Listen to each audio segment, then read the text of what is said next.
Bienvenue, Elisabeth. Merci, Marie-Claude. Ma voisine. C'est super le fun parce que tu connais le lieu, notre salon. Fait que les gens qui nous écoutent, si vous entendez un foyer, un feu qui crépite ou des insectes, c'est parce qu'on est à la maison en nature, dans notre habitat naturel. Et on est là grâce à toi, en fait. C'est ça l'épopée qu'on va partager aujourd'hui, notre quête de se créer un village d'attachement, s'entourer de gens nice. Et ça va faire 1 an la journée qu'on publie le podcast. Fait que pour moi, en plus, on a réalisé ça, c'est comme un peu un addon, là. C'était un moment magique. Fait que je me dis, on repart le podcast et il n'y a personne d'autre que je veux à mes côtés que Elisabeth. Tellement honorée pour vous. Les gens qui nous suivent ont sûrement entendu ton nom plein de fois, t'ont vu taguer dans nos stories. Et aujourd'hui, on va au moins commencer en disant de où on se connaît. C'est pas tout le monde qui connaît cette portion de l'histoire-là. On s'est rencontrés quand on habitait à Montréal. On était 2 citadines dynamiques, chacun dans nos domaines. Et on s'est rencontrés à une formation sur le jeu libre offert par le Lion et la Souris à Montréal, qui est un organisme qu'on aime de cœur. Je sais pas si tu veux présenter très brièvement ce qu'ils font parce que ça a quand même été... ça nous accompagne encore aujourd'hui, tu sais, leur approche. Oui, c'est ça. Fait que le Lion et la Souris, dans le fond, eux autres, leur mission, c'était vraiment, tu sais, de faire un espace éducatif, mais où le jeu libre est au cœur, dans le fond, tu sais, des activités. Puis moi, personnellement, je connaissais pas ça à l'époque. Tu sais, je commençais à m'intéresser à l'éducation alternative, puis je regardais des photos qui passaient sur les réseaux, puis je me rendais compte qu'il y avait comme plein de déchets, puis que les enfants, ils jouaient avec ça, tu sais, comme, c'est ça, des espèces de pneus, des bouts de tissu, des boîtes de carton, puis, tu sais, je trouvais que ça... Je comprenais pas trop c'était quoi l'idée derrière, mais j'avais vraiment la forte intuition qu'il y avait quelque chose de vraiment intéressant derrière. Puis là, j'ai vu qu'il offrait une formation, tu sais, pour justement démystifier un petit peu l'approche. Fait que je me suis... moi qui étais comme une junkie de tout ce qui était alternatif, ben j'ai décidé de m'inscrire, tu sais, à l'époque. Puis c'est là que j'ai fait de magnifiques rencontres. Fait que, ouais, c'est ce qu'on avait vu, l'image des enfants qui jouent. C'était comme dans le Myland à Montréal, comme un petit terrain protégé entre des buildings de start-up.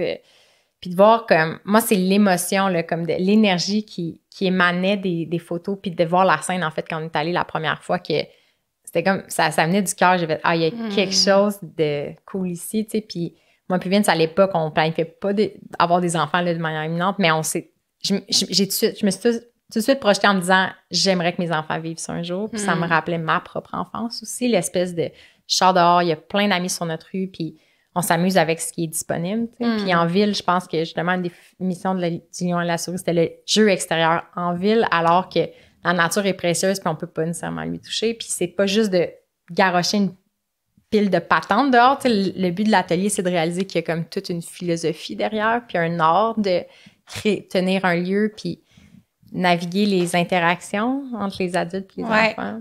Puis spoiler alert, ça nous a vraiment inspirés. Ouais. On dit ça de même. On va y revenir. Puis là, ben finalement, t'as full à cœur. Je me rappelle, la journée même, là, tu nous as invités à une journée conférence Éducation autrement que tu organisais. Puis il y avait des petites tables à l'accueil. Puis j'étais comme, wow, elle est bien fine, tu sais, comme full accueil. Tu savais à peine ce qu'on faisait, puis tu nous as offert une table. Puis là, on a découvert aussi une partie de ton univers comme ça. Ouais. Puis là, après, on t'a invité à notre podcast pour parler de ça. Puis là, après... Ouais. On avait chacun nos projets. Le podcast, c'est en 2019, je pense. Puis là, il y a quelques années on était chacune de notre côté. Moi, je pense à un moment donné, je me rappelle plus en quelle année, mais on t'avait repoké pour un épisode de podcast. Puis tu m'avais dit, je suis à fond dans mes études, j'ai pas le temps pour l'instant.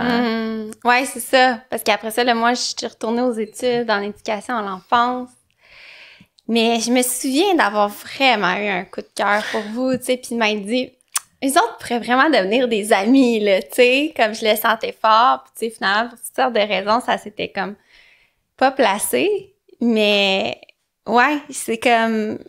Après ça, tu m'as recontacté pour qu'on ait un petit talk, tu sais, puis là, on a su qu'on allait au même événement. Ah ouais, OK, je m'en rappelle pas de ce morceau-là. Ouais, on a su qu'on allait au même événement, puis, tu sais, dans le fond, tu m'as demandé un peu c'était quoi mes intentions par rapport au fait que, dans le fond, j'avais pris la décision, tu sais, de quitter Montréal. Puis ça semblait comme vraiment piquer ta curiosité. T'avais sincèrement la curiosité de comprendre qu'est-ce qui m'animait dans ce choix-là. Puis j'avais trouvé ça vraiment comme le fun. Fait qu'on avait eu le temps que t'étais déjà déménagée ou t'étais encore à Montréal puis tu planifiais un déménagement? Exact. OK. Ouais. Ah oui, je pense que je m'en rappelle. Ouais. J'étais dans mon appart puis... Ouais. C'était... À Montréal, qu'est-ce qui faisait que tu pensais sortir de la ville? Ouais. Fait que dans le fond, là, à ce moment-là, je vivais, pour donner une image à ceux qui habitent Montréal, je vivais genre P9, Beaubien, tu sais, puis à côté, là, tu sais, de la construction constante. J'étais dans un petit condo, pas beaucoup de lumière. Puis à un moment donné, tu sais, mon conjoint de l'époque puis moi, on était juste comme... Il va falloir à un moment donné qu'on bouge parce que cet environnement-là, nous, on avait l'idée de fonder une famille, puis on se disait, cet environnement-là est à des années-lumière de ce qu'on veut offrir à un enfant. À des années-lumière, tu sais. Puis moi aussi, je commençais à sentir, tu sais, avec les études puis tout ça, qu'il y avait eu une espèce d'isolement. Fait que je sentais que, tu sais, avec la pandémie en plus, là, on va se le dire. Il y avait ça dans l'histoire. Il y avait ça dans l'histoire. Je commençais vraiment à sentir une déconnexion, tu sais, avec mes amitiés que, tu sais, on se parlait au téléphone, mais je sentais que c'est comme si on se parlait pour se raconter notre vie plutôt que de vivre ensemble, puis de créer des souvenirs ensemble, tu sais. Puis, ouais, j'ai commencé à sentir que ce besoin-là, tu sais, de connexion, il était pas comblé du tout. Puis, à la même époque, en plus de tout ça, ben, j'ai fait, en fait, la rencontre avec un philosophe de l'éducation, tu sais, qui a vraiment, comme, changé ma perspective. Puis, surtout, qui m'a amené le concept de village d'attachement, tu sais. Puis c'est comme si, pour moi, avec la déconnexion que je ressentais avec la pandémie, plus, dans le fond, l'idée de fonder une famille dans les prochaines années, puis là, que ce nouveau concept-là du village d'attachement, tu sais, j'avais déjà entendu parler du fait que, tu sais, ça prend un village pour élever un enfant, mais tu sais, ça restait flou pour moi. Je comprenais pas concrètement qu'est-ce que ça voulait dire. Puis là, quand j'ai fait la rencontre de ce philosophe-là, ben là, ça l'a comme fait, OK, faut vraiment que je trouve une façon de faire entrer ça dans ma vie. Puis pour moi, c'était comme la communauté, je l'associais à la région, tu sais. Je pense qu'il y a une façon de créer des liens en ville. Absolument, tu sais, la ville, il y a quelque chose de tu sais, de très vivant, puis il y a une belle diversité, puis tout ça. Mais comme moi, dans mon imaginaire, je le ressentais fortement en ville. Fait que, en campagne plutôt. Fait que je me souviens que durant le jour de l'an, j'étais en train de faire mon espèce de petit bilan de l'année. Puis là, j'ai dessiné une maison. Puis là, j'ai écrit autour de la maison qu'est-ce que je recherchais. Puis c'était super précis, là, parce que, tu sais, à l'époque, j'avais une voiture électrique. Fait que là, je voulais pouvoir, comme, brancher ma voiture électrique. Fait que j'avais dessiné. Je voulais pouvoir faire du vélo, comme, pour pouvoir aller, mettons, à l'épicerie ou aller dans des cafés. Fait que j'avais dessiné ça, mais tu sais, j'étais comme, m'en va en campagne, là, fille, là, tu sais. Fait que, mais j'étais comme, ah ouais, on va beurrer épais. C'est ça, on va beurrer épais. Puis là, c'est ça, j'avais écrit communauté, nature. J'ai laissé ça comme ça. Puis à un moment donné, c'est ça, mon partenaire de l'époque puis moi, on était vraiment prêts. Fait que j'ai commencé à tâter le terrain, puis j'ai écrit à 2 personnes qui ne se connaissent pas, dans la région qu'on visait.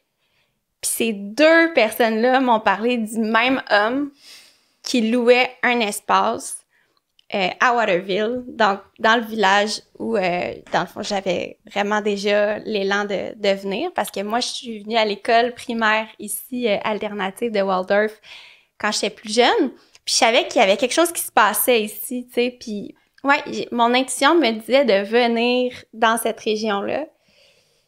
Puis quand ils m'ont parlé de cet homme-là, ben j'ai fait comme, OK, tu sais, on était en mai, fait que c'était un peu avant mai, mais c'était pour mai. Fait que je me disais, tu sais, c'est quoi les chances, tu sais?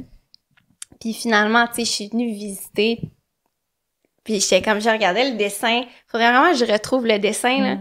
Puis c'est comme exactement l'arbre au même endroit, avec la maison, puis la voiture qui est pluguée sur le côté, exactement à l'endroit où je pouvais la plugger. Parce qu'il y avait une prise. Il y avait oui, c'est ça. À l'avant de la maison, tu sais, c'est quoi les chances?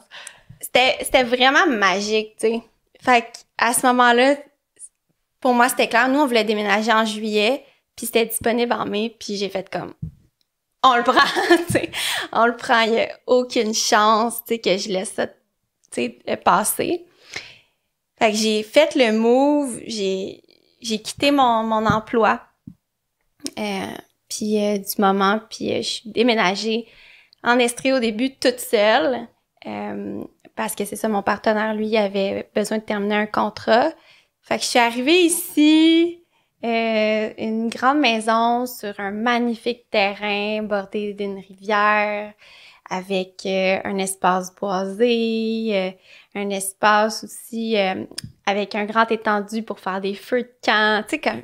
Un jardin. Un jardin. Je comprenais pas, tu sais, je me disais, ah, mais je vais pouvoir comme prendre mon thé puis lire un livre là, à côté de la rivière, là, tu sais. La richesse de ce que j'allais avoir versus, tu sais, moi, à Montréal, j'avais pas de cours, c'était bétonné, il y avait du bruit. Même mon balcon, il était pas nice. La qualité de vie était juste... C'était un monde, là, tu sais, de différence. Fait qu'il y a eu comme un relâchement quand je suis arrivée ici, puis vraiment un enthousiasme débordant de dire « OK, c'est ici que je veux bâtir. » Pour moi, c'est une évidence que je veux bâtir. Puis ça a donné que dans la maison, il y avait 2 logements en bas avec des personnes extraordinaires avec qui, petit à petit, ben j'ai développé des liens, puis je voyais qu'on avait des valeurs communes, puis c'était juste, on se rencontrait à l'extérieur, des fois on se croisait dans le jardin, puis là, on avait des conversations sur nos projets, puis là, j'étais comme, OK, là, wow, ça se passe, c'est le fun, je parle à mes voisins! Fait que c'est ça, tu sais, moi, dans le fond, on s'est reparlé, puis j'étais comme dans le début de ce foisonnement-là.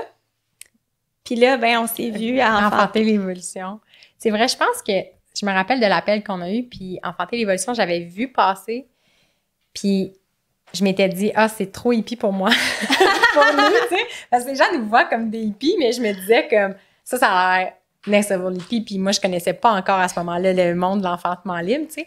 Mais là, je pense qu'un peu, c'est ça, les synchronicités que, d'un côté, toi, tu m'avais dit que tu y allais, fait que là, on le considérait sérieusement, puis un autre couple d'amis nous disait qu'il allait y aller, fait que je me disais, bon, ça va être une belle opportunité de rencontre, puis le concept était le fun, on fait du camping la fin de semaine, puis je me disais, il doit y avoir quelque chose là, puis je me rappelle qu'on s'était revus, il y avait une cérémonie de feu sacré, puis je pense qu'ils préparaient le feu à ce moment-là. Il me semble qu'une de nos premières discussions, c'était ça, puis on attendait, comme tout le monde se rassemblait autour du feu, puis il y avait, comme on s'est revus, puis il y avait un grand sentiment de familiarité. Absolument. Parce que nous, dans les derniers temps, on avait comme repensé la compagnie, on avait changé de nom, puis on était plus actifs sur les médias sociaux, puis j'ai l'impression que ça a été un peu l'étincelle. Je pense qu'on a comme recommencé à exister par le web, mettons. Puis j'ai l'impression que, tu sais, il y a certaines des publications qui t'avaient rejoint, puis qu'on a tout de suite commencé à se parler, pas de small talk, là. Tu sais, on dirait Absolument. On embarquait dans le vif du sujet, puis là, le mystérieux philosophe que tu nommes depuis tantôt, on dirait que c'est comme, qu'on peut pas nommer son nom, mais dès la première rencontre, comme tu nous as parlé de ce que tu étais en train de lire. Finalement, j'ai réalisé à quel point on est des nerds, là, tu sais. Ça fait comme 3 ans qu'on s'est pas vus, puis c'est comme, hey, check le nouveau livre que j'ai lu, puis finalement, comme, moi puis Vince, on était absolument enchantés. Fait que, comme cette discussion-là, elle a quand même été vraiment clé dans notre parcours. Fait que je sais pas si, en fait, tu veux nous parler de cet ouvrage-là, puis comment ça t'a influencé. Là. Ouais. Fait que dans le fond, pour faire une histoire courte... D'un livre qui a complètement changé ta vie. Oui, c'est ça, exactement. Il y a des parents qui vivaient une situation excessivement difficile. Là. C'est probablement une des situations les plus difficiles que tu peux vivre avec un adolescent. Là. Puis, ils étaient à bout de ressources, vraiment. Puis, c'est des parents qui savaient bien qu'est-ce que je faisais. Puis, justement, ils savaient que je me tournais beaucoup vers l'alternative. Puis que j'avais vraiment à cœur le bien-être des jeunes. Puis, on dit, tu sais, Elisabeth, t'as-tu quelque chose à nous recommander? Tu sais, on sait plus quoi faire. Tu sais, notre enfant est vraiment en détresse. Puis, je me suis tournée vers Marc Prudhomme, qui est le cofondateur du Centre d'apprentissage Mon Libre à Montréal, qui est un bon ami à moi, en qui j'ai excessivement confiance. Puis, j'ai dit, Marc, connais-tu une ressource, tu sais, pour les jeunes? Je vais te revenir là-dessus, tu sais. Puis, je pense quelques heures après, il m'envoie « Hey, tiens, tu liras ce livre-là, tu sais, ou recommande-leur ce livre-là. » C'est le livre « Hold On to Your Kids » de Gordon Neufeld. Puis, tu sais, au départ, moi, c'était vraiment comme « Ah, je vais recommander cet ouvrage-là aux parents. » Mais là, je lis comme la 4e de couverture, puis je vois que ça a été écrit en collaboration avec Gabor Maté, que, tu sais, je voyais beaucoup de ses vidéos passer sur les réseaux, puis à chaque fois, j'étais comme « Wow, cet homme est extraordinaire! » Fait que j'ai eu comme une curiosité, puis je me suis dit « Ben, coudonc, tu sais, j'ai pas de livre en ce moment. » Fait que j'ai acheté l'audiobook. Puis là, à ce moment-là, je travaillais en CPE, puis je mettais l'audiobook, tu sais, à chaque matin, puis c'était comme, ça me prenait 1 heure me rendre au travail, puis c'était rendu mon moment bonbon de la journée, là, parce que j'étais confrontée, mais en même temps, comme stimulée comme jamais j'avais été depuis longtemps, là. Ça faisait des années que j'avais pas lu un ouvrage aussi marquant.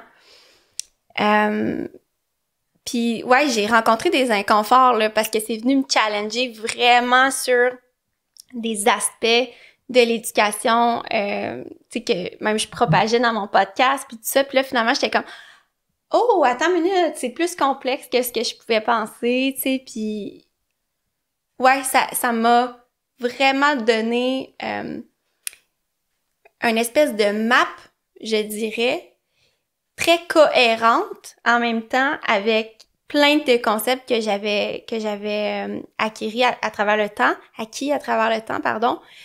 Mais en même temps, il y avait certains aspects qui remettaient en question, tu sais, des valeurs que j'avais, mais j'étais prête à aller à cet endroit-là, tu sais. Puis je sentais que c'était comme j'étais mûre pour faire ce travail-là. Ouais, fait que à ce moment-là, pour moi, ça a été le début d'un nouveau chapitre, là. T'en parles, t'as pas encore nommé les choses spécifiques qui sont venues te toucher ou qui ont résonné. Puis genre, j'ai les larmes aux yeux déjà parce que moi, je me rappelle de ce que j'ai ressenti quand tu m'as parlé de ce que tu as découvert au Feu Enfanter l'évolution, qui est au niveau du contexte social qu'on offre aux enfants, puis les implications, les impacts de ça sur le bien-être, le développement des enfants, l'attachement, la santé émotionnelle. Puis, fait que ouais, quelles sont les fameuses idées qui sont venues ébranler ta vision du monde à ce moment-là, en fait?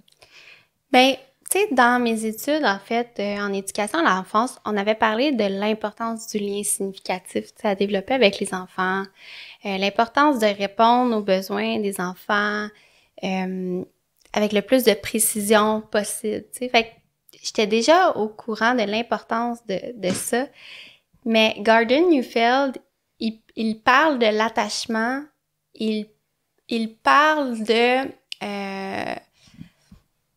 il parle de ce phénomène d'attachement-là comme le besoin le plus important d'un enfant, mais aussi d'un jeune adolescent et même d'un jeune adulte. Puis, pour moi, ça a été comme une clé majeure de réaliser que l'attachement, c'était pas juste quand l'enfant venait au monde puis que c'était un petit bébé puis qu'il fallait se coller à lui puis, tu sais, répondre à ses pleurs. C'est comme, non, c'est le besoin fondamental à cultiver à chaque jour jusqu'à la pleine maturité de l'enfant que tu accueilles dans ta vie, tu sais. Puis là, c'était comme, wow, OK, attends une minute, là, c'est plus complexe que je pensais, tu sais. Puis là, j'ai réalisé, en fait, que c'est l'attachement qui fait en sorte que un enfant va accepter d'être guidé puis orienté dans la vie. Tu sais, c'est pas rien. Quand on se questionne sur l'éducation, tu sais, on cherche toutes les façons possibles d'accrocher les enfants puis de voir, tu sais, comment on va les stimuler, les allumer. Puis là, tout à coup, c'est comme, attends une minute, c'est fait pour que naturellement, les enfants suivent leur leader, tu sais. Puis là, tranquillement, mais je commençais aussi à être confrontée à une forme de hiérarchie, tu sais, de dire que l'enfant, de par sa nature, doit se tourner vers les adultes. Puis moi, tu sais, comme pendant des années, j'étais très réfractaire à cette idée-là, tu sais. Pour moi, c'était comme, je pense que je méprenais beaucoup le concept de obéissance, d'abus de pouvoir avec celui juste de se laisser guider par un leader qui est plus mature que soi. Puis ce que Gordon Neufeld, justement, il expliquait, c'est que la plupart des familles ont perdu ce lien d'attachement-là avec leurs enfants pour différentes raisons. Fait que lui, il explique qu'il y a une part culturelle à ça. Tu sais, la société a tellement changé.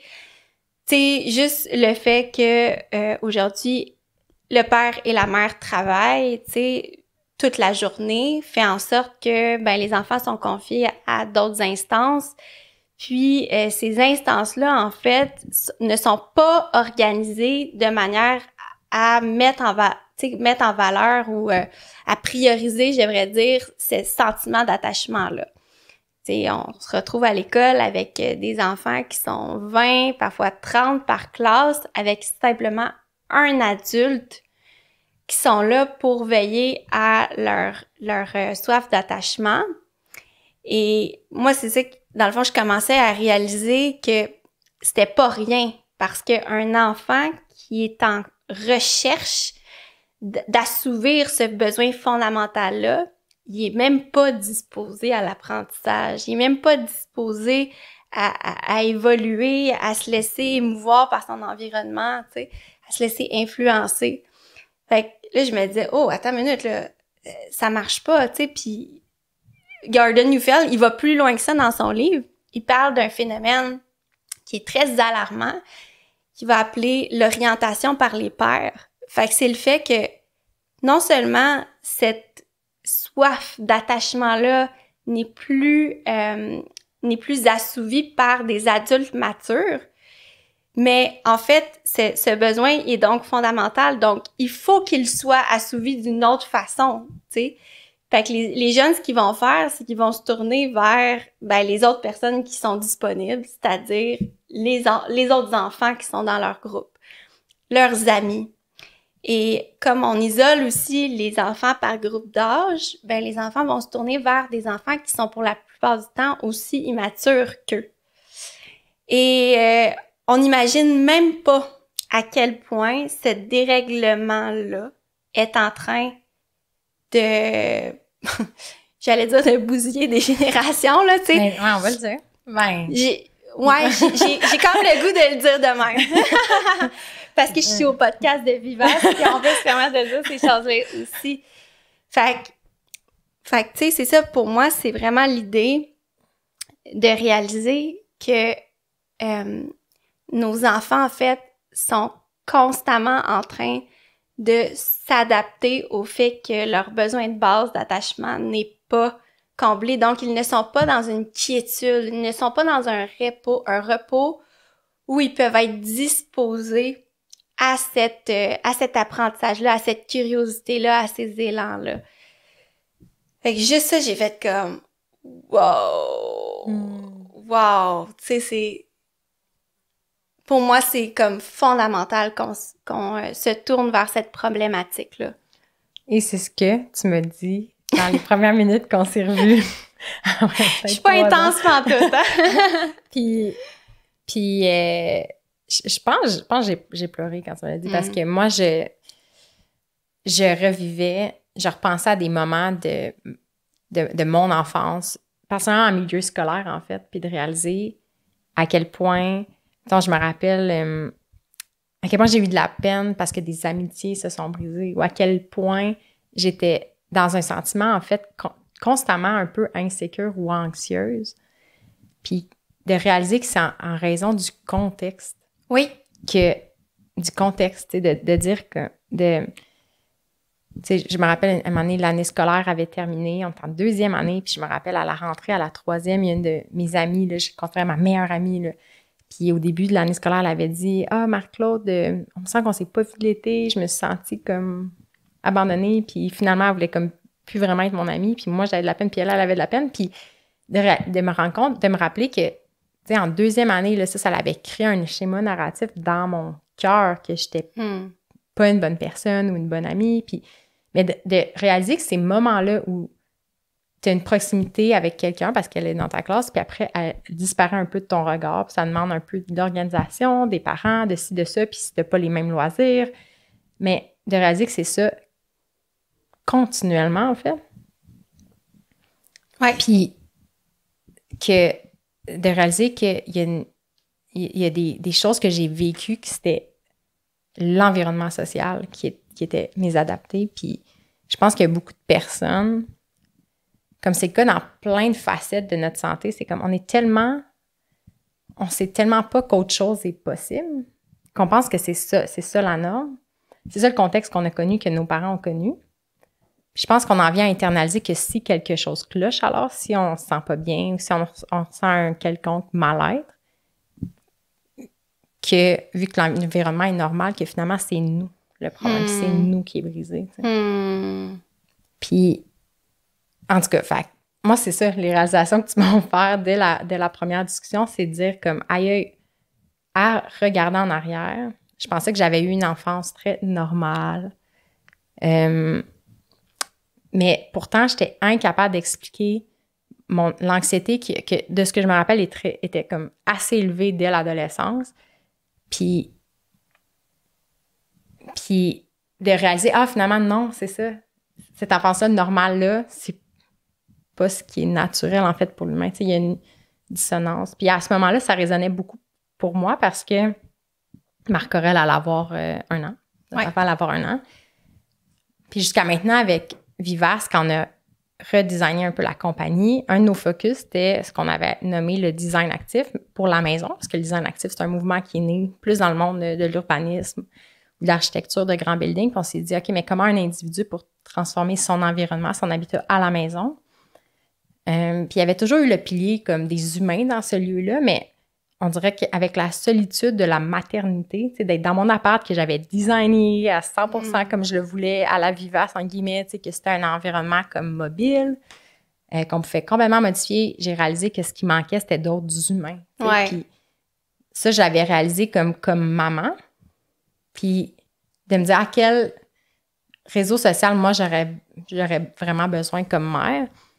Puis là, tu m'offrais le maillon aussi de dire, OK, mais en tant que créatrice d'un environnement, l'aspect social devient absolument fondamental, mais qu'est-ce que notre enfant va vivre si je le mets dans le même système que finalement moi j'ai connu et que finalement, à y repenser, pas combler mes besoins du tout, tu sais. Puis j'étais une élève modèle, là. Moi, je fitais dans ce beau petit système-là, tu sais, puis fait que j'ai réalisé comme, OK, la performance scolaire, dans ma liste de critères de ce qui était important, j'étais comme, on s'en fout, là, comme, qu'est-ce qu'on développe comme humain, en fait, tu sais, qu'est-ce qu'on offre à nos enfants. Fait que tout ça, comme, percute dans ma tête. Puis là, je te dis, autour du feu, « Hey, nous, on est à Montréal aussi. Ben, ce que tu as vécu un peu, on regarde les murs de notre appart, puis on a comme un besoin d'expansion. Puis on visualise notre enfant justement grandir là-dedans, puis on est comme, hey, la ville, je l'ai aimée d'amour, mais on dirait que c'est plus ce que j'ai besoin. Puis on te dit, hey, on cherche. Puis là, couple d'affaires pointait vers l'Estrie. Puis, savais-tu à ce moment-là qu'il y avait un loyer ou c'est comme d'un jour après, en tout cas? Vous m'avez dit, on va venir, on vient voir un ami dans le coin.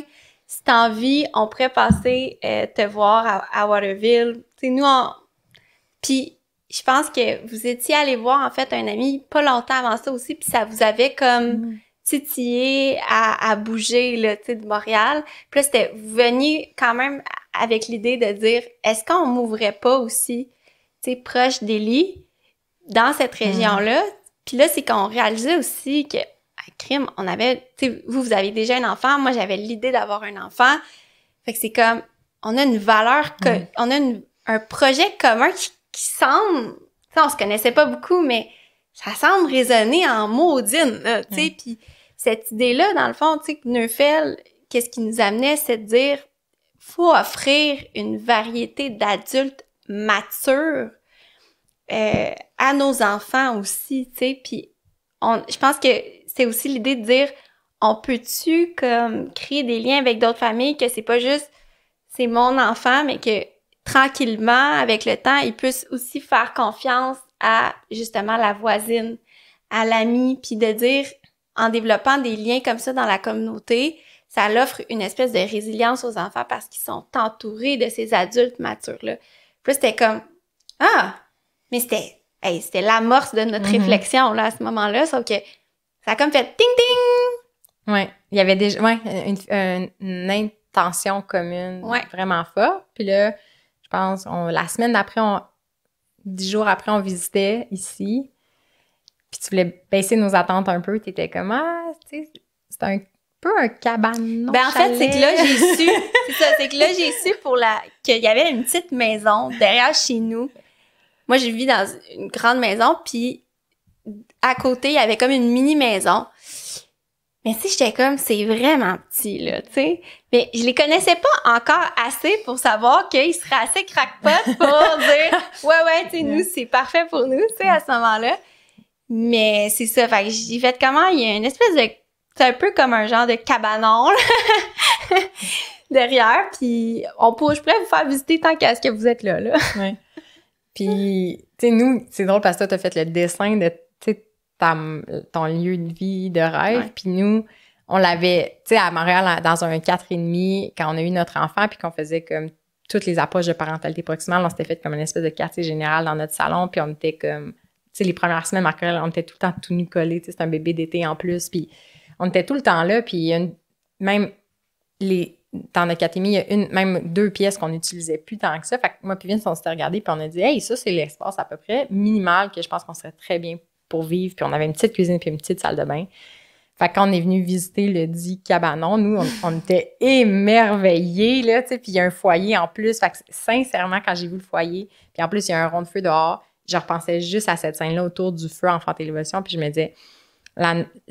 ce sentiment-là que le feu manque à nos vies, puis parce que c'est rassembleur, puis que là, c'était au cœur d'un petit foyer, là, d'une petite maison.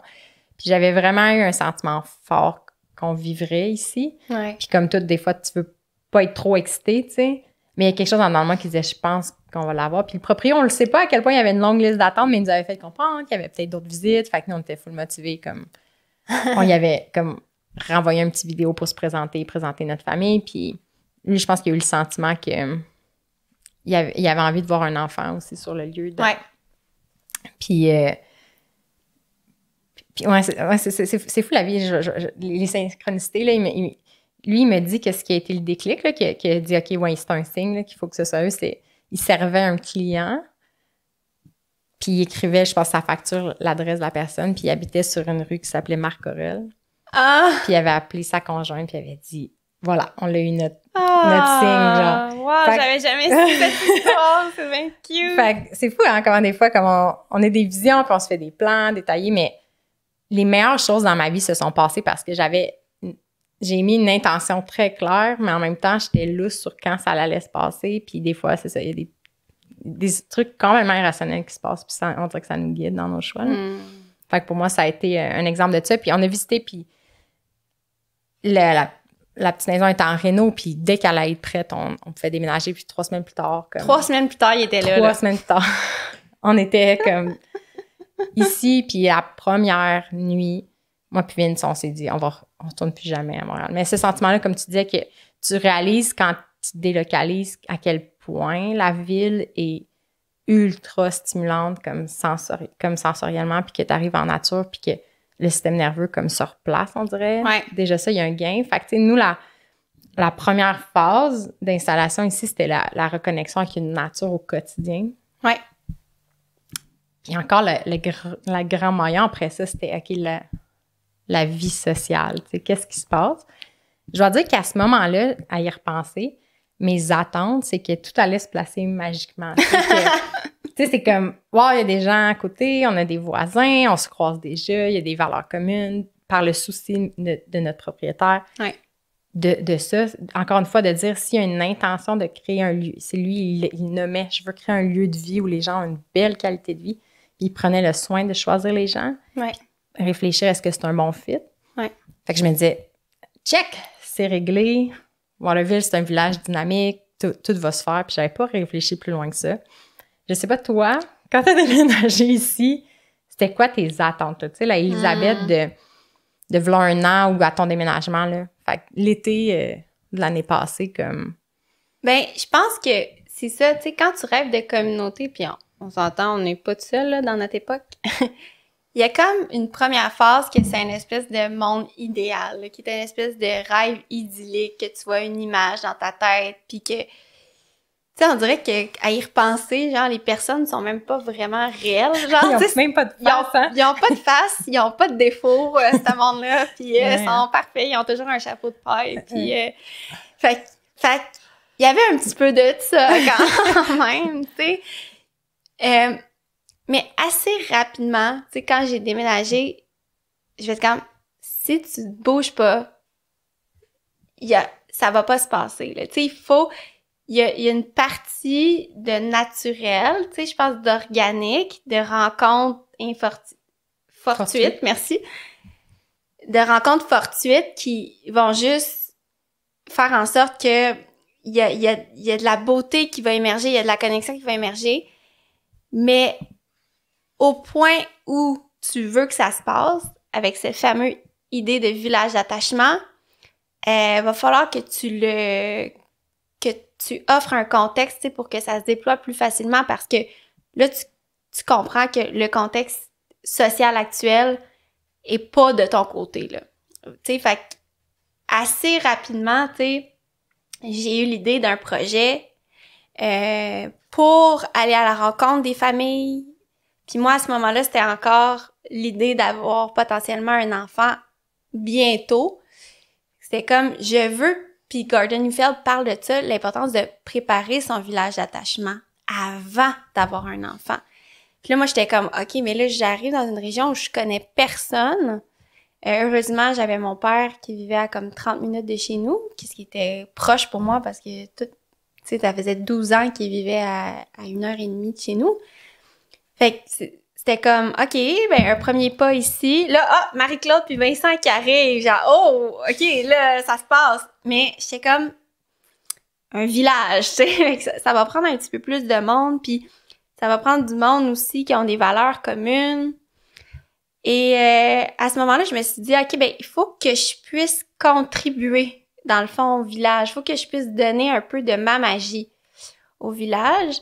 Puis moi, ben mon truc, c'est l'éducation des enfants. Fait que je me suis dit, OK, je vais offrir, je vais développer une offre communautaire. Fait que je vais faire les fameux terrains d'aventure que le lion et la souris faisaient, mais je vais les faire ici au village. Ça, c'était vraiment la première idée, c'était de dire, je veux rencontrer du monde, puis je veux offrir, contribuer à ma communauté. Une offre, là, tu sais, contribution volontaire gratuite qui est vraiment juste pour contribuer puis mettre un petit peu de poudre là, tu sais, pour que ça pogne, là, tu sais. Fait qu'à ce moment-là, c'était décidé en moi, puis là, j'ai commencé à t'en parler, tu sais, je pense qu'on allait prendre des petits cafés, puis on jasouillait par-ci, par-là, tu sais, puis j'ai senti que c'est comme, il y a quelque chose qui t'a interpellé, tu sais, dans ce projet-là. Absolument, absolument. T'as dit ça, puis j'ai fait, il me semble qu'on aurait tout pour travailler ensemble là-dessus, parce que dans les années, dans le fond, après la formation du Lion à la souris, tu sais, nous, on avait chacun nos podcasts. Ouais.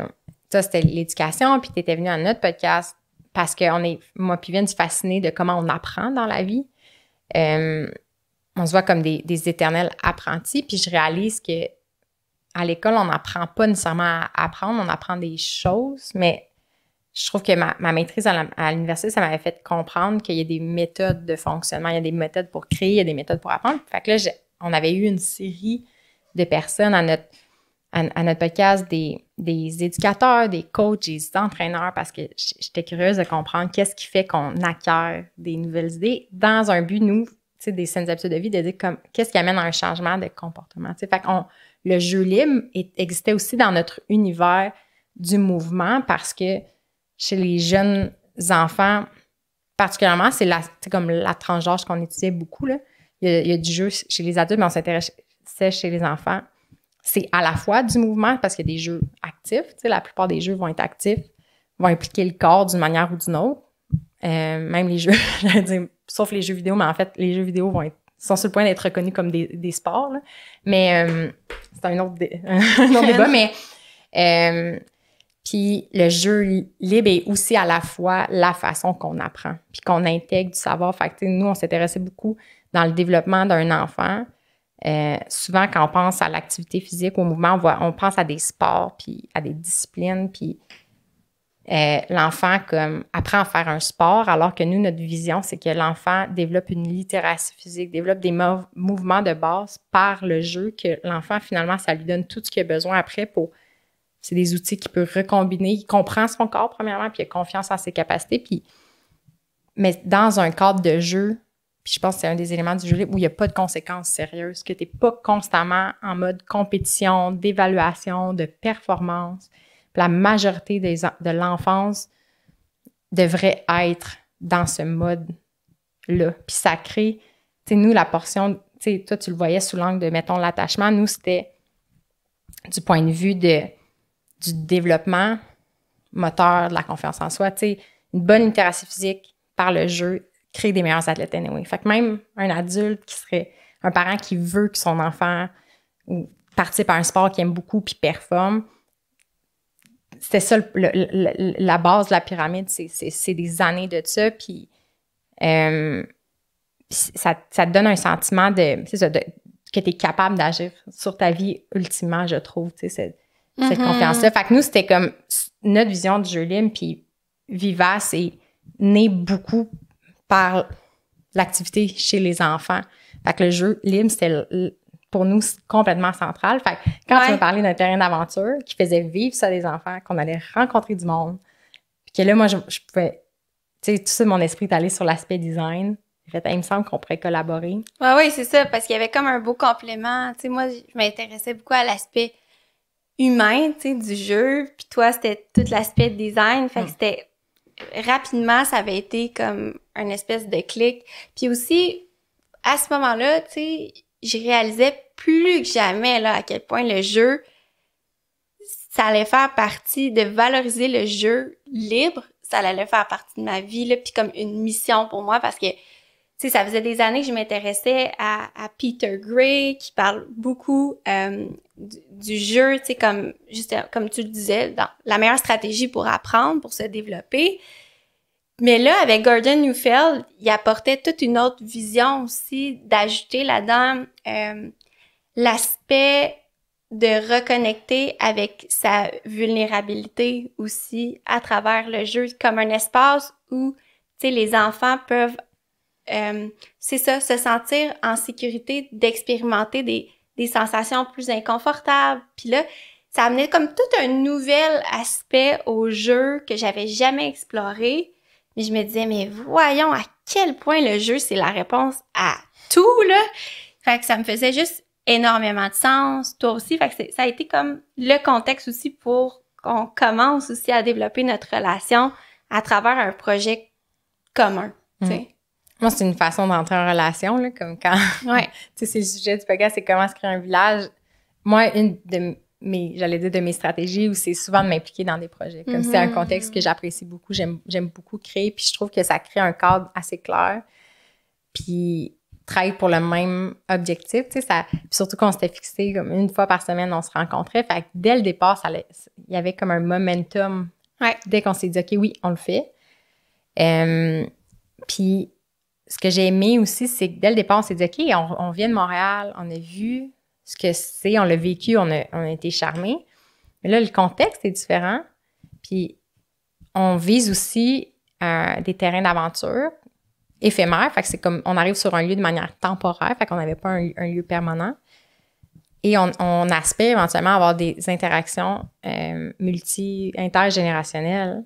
Fait que de dire, comment est-ce qu'on est capable de repenser le jeu pour impliquer aussi d'autres adultes? Fait que tu sais, on s'était dit dès le départ, OK, on connaît un modèle, mais on sent que notre quête, ça va être aussi d'apprendre. Ça va être quoi les terrains d'aventure ou le jeu libre dans notre village. Puis la prétention, c'était pas qu'on allait devenir une machine à produire des terrains d'aventure de manière industrielle dans d'autres villages, mais de dire qu'est-ce que nous, comme citoyennes impliquées, on va apprendre, puis qu'est-ce qu'on peut peut-être partager comme connaissance ensuite à d'autres personnes qui veulent le répliquer dans leur milieu de vie. T'sais, c'était vraiment... Ça, c'était clair dès le départ. Ouais. Puis il y avait aussi tout l'aspect village d'attachement qui était à ce moment-là vraiment important pour nous, vu qu'on connaissait personne. C'était de dire, OK, on aimerait ça que les gens qui viennent au terrain d'aventure, ça soit comme toujours les mêmes personnes, puis que ces gens-là, ils développent, dans le fond, c'est comme une opportunité de plus pour connecter, puis pour ensuite créer d'autres opportunités puis d'autres initiatives entre les terrains d'aventure. C'est ça, pour avoir des liens, dans le fond, significatifs avec d'autres familles qui ont des valeurs similaires, qui veulent justement mettre le jeu libre au cœur du quotidien de leurs enfants. Tu sais, fait que mettons là, notre image, on parlait tantôt de l'image presque surréelle, tu sais, de ce qu'on projetait, là, tu sais, du rêve. C'était comme, OK, ben, on va faire, comme tout le monde va venir, puis là, un enfant va pouvoir aller chez l'autre, tu sais, comme... D'une maison à l'autre, puis que chacun va ouvrir son terrain pour faire du jeu libre, puis... Fait que là, nous, on était comme... Ah! Oui, on voulait vivre... Moi, je l'ai vécu comme enfant, sur une rue tranquille, en banlieue, puis je me disais, OK, il y a plein de facteurs qui font que c'est difficile à reproduire des fois. Tu sais, nous, mettons, on a la chance d'être voisines, mais reste qu'on est isolés du...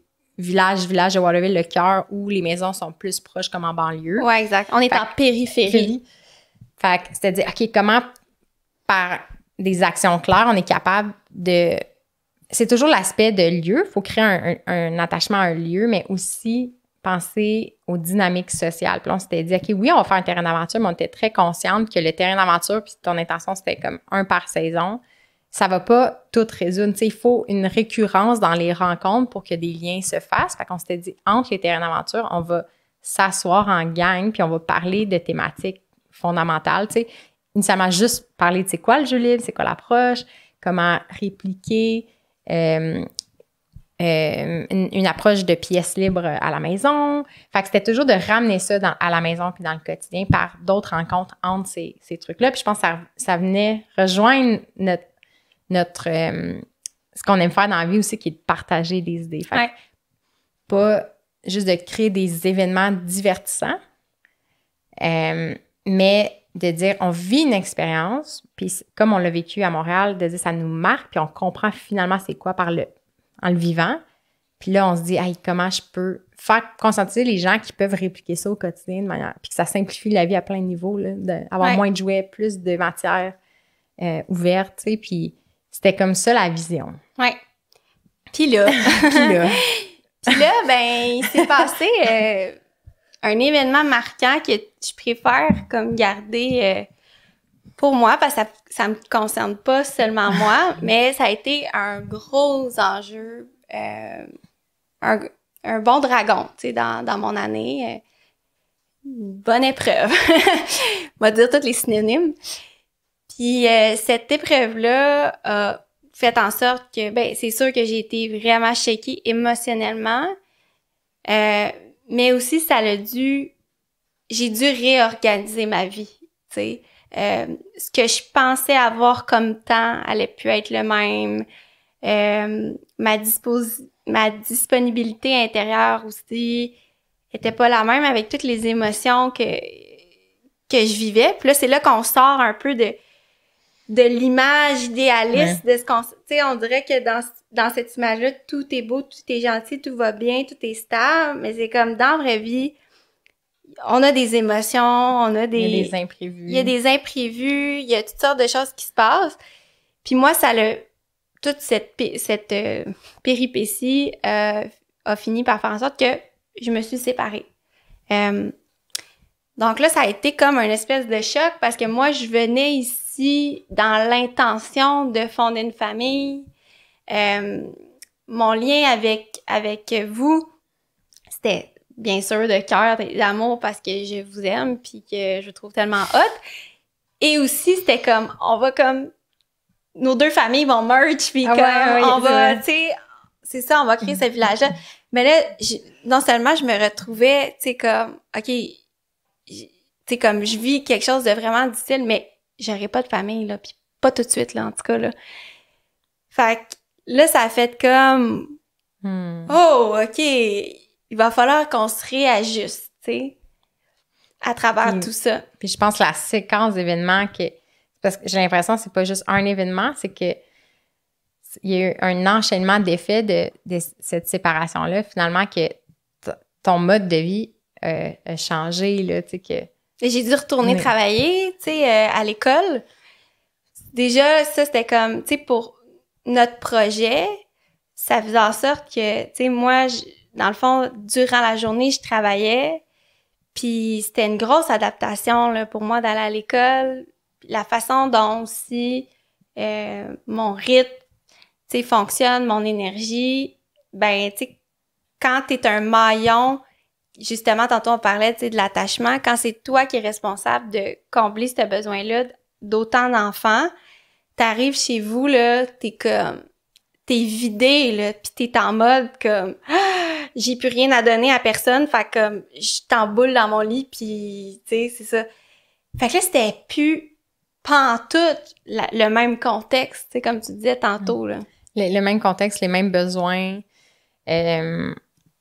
Puis, ouais, c'est ça, c'est que tes journées de « Hey, tu sais, je pense que c'est ça, souvent, quand on est en relation, ça amène une stabilité émotionnelle, une stabilité financière. Puis là, l'idée de dire « OK, tous ces trucs-là que j'avais au moins quelqu'un avec qui partager plein de responsabilités, là, ça revient tout sur mes épaules. » Puis là, la réalité de genre, j'ai plein de projets, j'ai plein de créativité, j'ai plein d'idées que je veux réaliser. Puis là, moi puis Vince, on l'a vécu plein de fois, là, mais la dure réalité de dire « Hey, il faut que je paye mes factures. » Puis là, je vais retourner sur le marché du travail parce que, mettons, notre projet n'est pas encore 100% viable. Puis là, d'être déchirée de quel genre de job je vais prendre, est-ce que je prends un job qui est plus simple, puis j'ai la liberté plus tard le soir. Puis toi, tu as trouvé comme finalement un emploi que, tu t'intéresses à l'attachement avec les enfants, puis tu as été servi, tu es dans une école. Fait qu'il y a aussi, j'ai l'impression que ça crée beaucoup de sens pour toi dans ta vie. Oui. Ce contexte-là, tu sais, finalement, t'as pas choisi une job qui est brainless, entre guillemets, pour te consacrer en dehors. C'est comme t'es au cœur de l'action chaque jour. Absolument. Tu sais, je me sens très utile dans l'endroit où je suis actuellement. C'est pas facile. Il y a beaucoup d'inconfort, mais aussi beaucoup de beauté. Mais tu l'as bien dit, c'est comme tout à coup, il y a eu un moment là où je suis rentrée en mode survie. C'était comme, OK, là, j'ai, tu sais, comme, mon partenaire de vie, et puis là, tout ce que j'avais prévu, c'est plus là, tu sais. C'est comme, c'est quand même très déstabilisant. Mais là, c'est que là, tu te rends compte que quand tu crées des espaces, des projets plus communautaires, ben il y a d'autres mondes qui sont impactés par ce que tu vis. Non seulement parce que les autres sont affectés parce qu'ils t'aiment puis ça leur fait mal ce que tu vis, mais aussi, tu sais, tous les engagements qu'on avait ensemble, ben là, ça t'impactait aussi, toi, parce que, ben moi, je me rendais compte, en fait, que mon énergie était plus disponible autant que ce que j'aurais pensé. Il y avait une fondation aussi de dire, OK, ben là, dans l'idée où je dois subvenir, tu sais, à mes besoins pendant longtemps, comme, tu sais, c'est ça ma priorité, puisque moi, je voulais pas faire des petits job-ins qui allaient pas faire de sens. Pour moi, c'est comme, OK, comment je recrée des nouvelles étapes pour me bâtir, tu sais. Fait que toute cette espèce de chaos-là qu'il y a eu, ben vous l'avez vécu par répercussion, tu sais. Hey, mini pause, si cet épisode t'inspire, tu peux inspirer quelqu'un d'autre en retour, tu peux avoir un impact positif sur la vie de quelqu'un d'autre. Tout ce que tu as à faire, c'est de laisser un review pour le podcast de Vivace. Dès maintenant, tu peux prendre ton téléphone, ouvrir ton application d'écoute et laisser un commentaire. Pas besoin de te casser la tête, écris une chose que tu as aimé de la discussion. C'est ce qui nous permet de faire rayonner des idées et c'est ce qui te permet d'aider quelqu'un en retour. Oui, à y repenser parce qu'on a eu, on va parler d'un moment comme marquant aussi là-dedans où on a comme un peu constaté pas une dérive, mais le fait que genre, c'est petit événement par petit événement finalement qu'on s'est assis à l'approche du projet, tu sais, le terrain d'aventure, le premier allait arriver. Ouais. Puis il y avait un niveau de stress de part et d'autre qu'on a de la difficulté à expliquer, tu sais. Puis à regarder en arrière, je réalise comment, d'un côté, nous, il n'y a pas grand-chose qui avait changé, tu sais, dans le sens où on est arrivé ici, on travaille de la maison, on n'a pas de famille proche dans la région. Fait que, tu sais, nous, on a l'intention de rencontrer d'autres familles pour s'entraider parce qu'il y a une pénurie de garderie dans le coin. Fait qu'on était comme, nous aussi, en mode survie avec un enfant depuis un certain temps. Puis là, moi, ce qui a changé, en guillemets, c'est que mon niveau d'épuisement, c'est comme après l'adrénaline du début, il y a une espèce de fatigue latente. Tu sais, mon système nerveux était comme un peu à bout. Puis là, on a eu la chance au printemps, par bouche à oreille, de rencontrer notre gardienne extraordinaire qui fait jouer les enfants dehors toute la journée, puis c'était au-delà de nos attentes, tu sais. On a eu la chance de faire sa rencontre, puis on a eu un petit répit à ce moment-là. Fait que d'un côté, nous, nos besoins étaient exactement les mêmes, puis on avait une disponibilité plus grande. Puis, mais ce que tu as mentionné tantôt aussi, puis c'est vraiment important, c'est que c'est la première fois que je vivais en proximité avec quelqu'un comme ça, tu sais, où, mettons, des années de colocation, mais même là, on dirait que j'avais jamais vécu de manière aussi forte, c'est de réaliser qu'on est sur le même terrain. Fait que, on n'est même pas dans le même immeuble, mais on est quand même assez proche. Mettons, de mon balcon, je peux voir comme ton balcon. Puis de réaliser que quand il arrivait quelque chose à un des locataires dans l'autre maison, on le ressentait.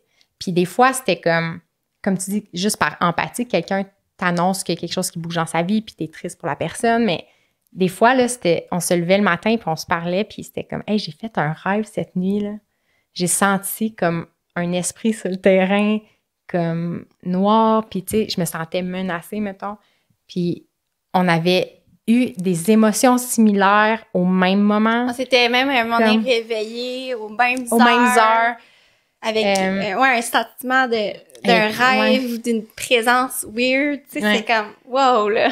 Fait que ça, cette réalisation-là, de vivre en proximité, comme... C'est ça, il y a une partie de moi, je me disais, hey, on vit dans une petite maison, on garde notre intimité, c'est le meilleur des deux mondes, on se rencontre de manière décontractée sur le terrain, dans le stationnement, mais c'est de réaliser que finalement, juste par proximité géographique, tu sais, il y a des expériences, des émotions qui vont être partagées, tu sais. Mm. Puis de réaliser comment, nous, dans le chaos de ce que moi puis Vince, on vivait, qu'on avait donc besoin de stabilité. Puis de se dire, ça va-tu finir, ce marathon-là interminable? Oui, parce que c'était pas juste moi, tu sais, il y a les autres voisins aussi vivaient des trucs. Il y a eu beaucoup de mouvements, même dans le village, tu sais, il y a comme... Pour le terrain d'aventure, on se disait, on va s'associer au centre communautaire. Tout le monde nous disait, parlez aux filles du centre communautaire, elles sont full nice. Puis là, eux, tu sais, comme dans les débuts du projet, eux se sont fait annoncer qu'ils allaient être délocalisés. Fait que quand on les a rencontrés, même eux avaient pu ils se disaient, mais où on va aller, tu sais? Leur existence était remise en question. Puis on avait comme un lieu de rassemblement au village où que nous, c'était dans cet endroit-là qu'on se rencontrait pour faire nos meetings, nos ateliers, puis tout ça. Puis là, on apprenait que ça aussi, c'était comme, il y avait une crise un peu dans cet espace-là, puis ça allait comme devoir bouger, puis se réorganiser autrement. Fait que là, on était comme, Ouais. C'était moins cute que ça. Oui. C'était pas cute, mais c'est de réaliser que, OK, on veut vivre en communauté, puis ça implique que ta vie devient tissée avec celle des autres, puis ce qui se passe dans ton entourage, là. Ouais. Comme tous les niveaux de proximité, là, du terrain, des commerces au village qui nous permettent d'être accueillis pour se rencontrer ou relaxer ou rencontrer d'autres personnes. S'il y a quelque chose qui change, ça change notre style de vie. Puis ça a été... Je pense que je venais, comme tout le monde pendant qui écoute, on est né dans une société individualiste, puis pendant longtemps, j'avais cette vision-là que, tu sais, que ce qui était valable dans la vie, c'est l'indépendance. Il faut que je sois indépendante, il faut que... Tu sais, ou même ce qui arrive en ce moment, l'idée d'être autosuffisant alimentairement, c'est un résultat de l'individualisme. On n'est pas supposé avoir toute la charge de tout ça sur les épaules, mais dans notre envie de reconnecter avec d'autres personnes, d'apprendre à demander de l'aide puis à accepter qu'il y a une responsabilité partagée des fois, puis qu'est-ce qui arrive à l'extérieur, il y a une perte de contrôle, puis il y a des fois une perte de liberté qui fait peur.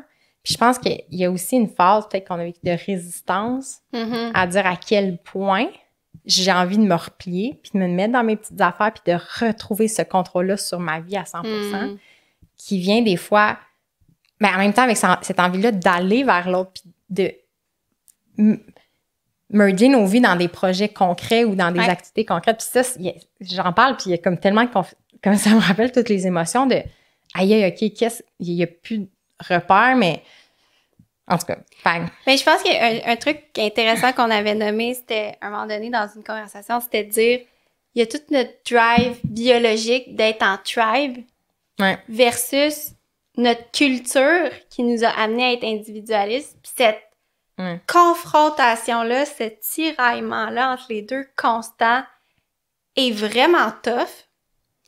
Puis moi, je dirais comme aussi, ajouter à ça, c'est excessivement vulnérable de réaliser qu'on a besoin des autres dans la vie.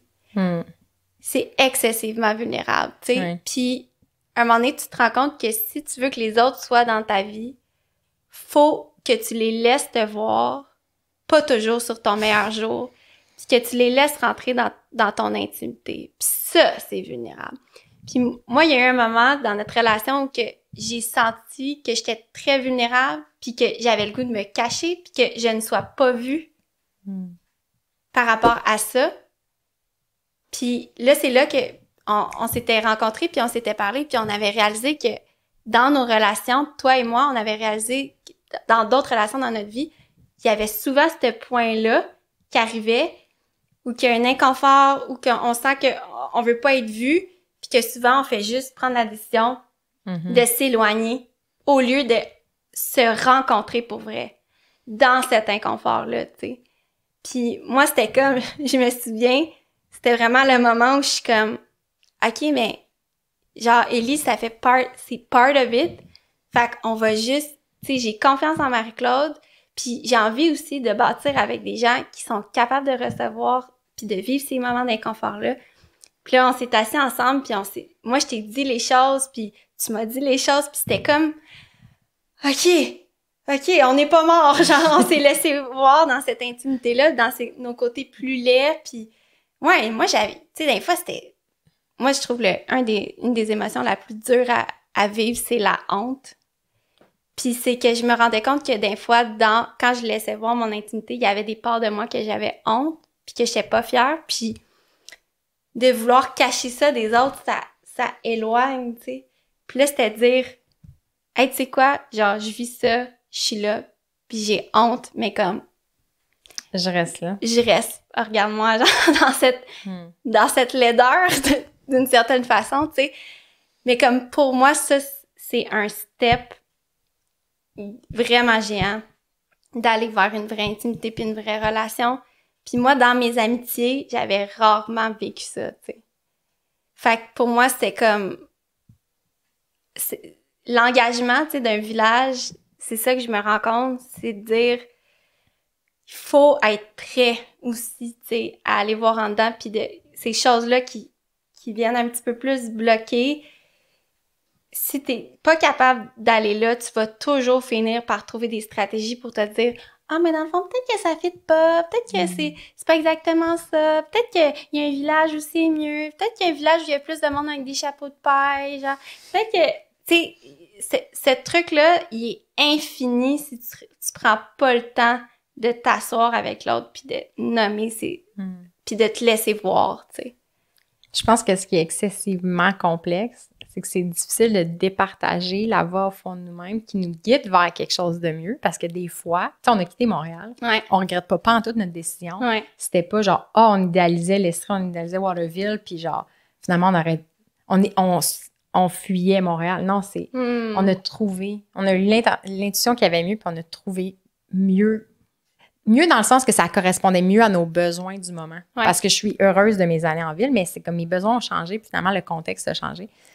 Mais il y a d'autres moments où la voix qui nous parle, c'est celle de la peur.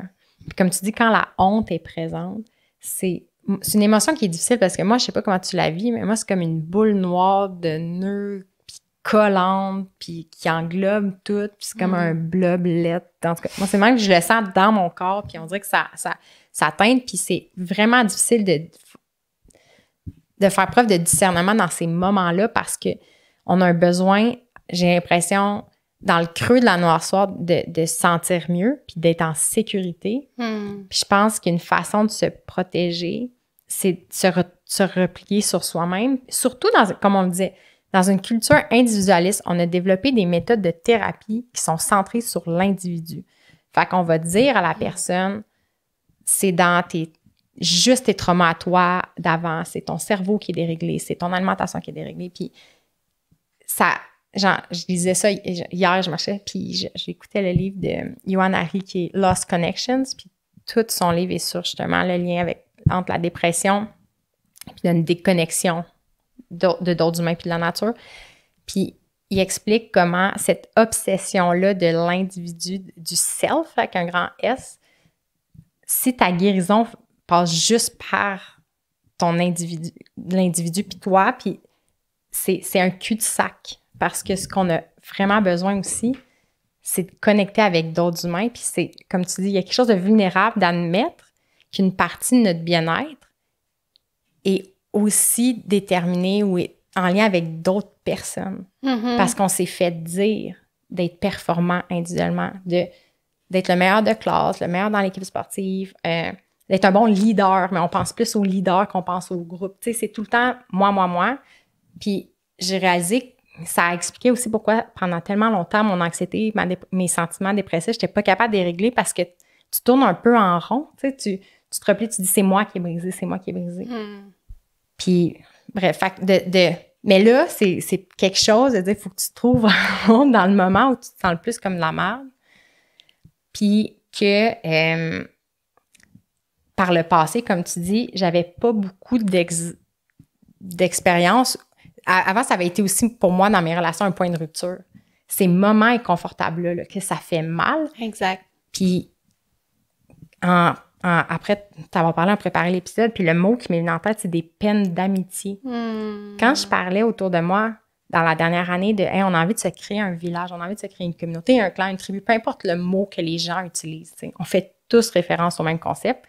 Dans les premières choses que les gens me partageaient, c'était hey, j'ai essayé de X façon, ça n'a pas fonctionné.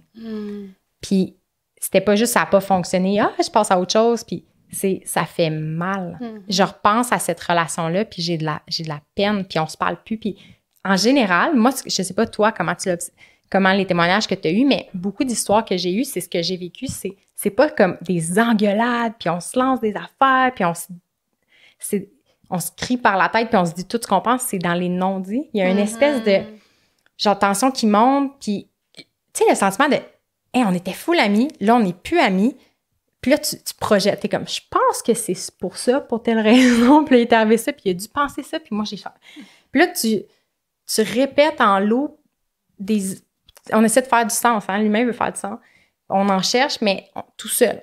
On se raconte des histoires. On répète l'histoire en cassette. C'est-tu ça? C'est ça? Puis là, on a des pressentiments. En tout cas, la peur que ça se reproduise avec d'autres. Ouais. Puis ça aussi, c'est un moment marquant où, tu sais, des peines d'amitié, ça fait mal. Puis on n'en parle pas. Je réalise, ça revient avec ce que Neufeld dit. Ouais. Le fait d'être dans un contexte social où les liens sont constamment incertains, les relations sont volatiles, puis ça crée une insécurité latente, permanente. Mais il y a des amitiés plus proches aussi qui se défont pour plein de raisons. Juste le fait que nos styles de vie changent. Là. Tu changes de job, les liens sont plus les mêmes. Tu changes de lieu. Ça fait mal. Ouais. Puis ça peut faire qu'on finit par croire que la vie en communauté est plus nécessairement possible ou que finalement, le statu quo est mieux puis on reste dans le modèle individualiste. Oui. Fait que c'est pour ça que je trouve ça tellement important de... C'est un apprentissage d'accepter de vivre les émotions qui sont difficiles puis de réaliser que c'est en ressentant ces émotions-là qu'on va s'adapter à la situation puis qu'après ça, une fois qu'on va s'adapter à la situation, ben là, toute notre énergie de vie, de créativité va réémerger. Puis, tu sais, si on tient une relation, c'est dire, OK, on se fait cet espace-là pour aller comme toucher à ce sentiment-là, comme tu dis, qui fait mal. Mais après ça, c'est que ça va nous permettre, parce qu'on tient à la relation, de trouver des solutions, de faire des réajustements. Mais souvent, c'est que on a beaucoup appris à éviter ces moments d'inconfort-là. Fait que, c'est ça, on reste chacun de notre côté en se disant comme « Ah, c'est peut-être ci, c'est peut-être ça. » Mais c'est parce qu'à un moment donné, il faut qu'on ait le courage de se dire les vraies affaires, tu sais.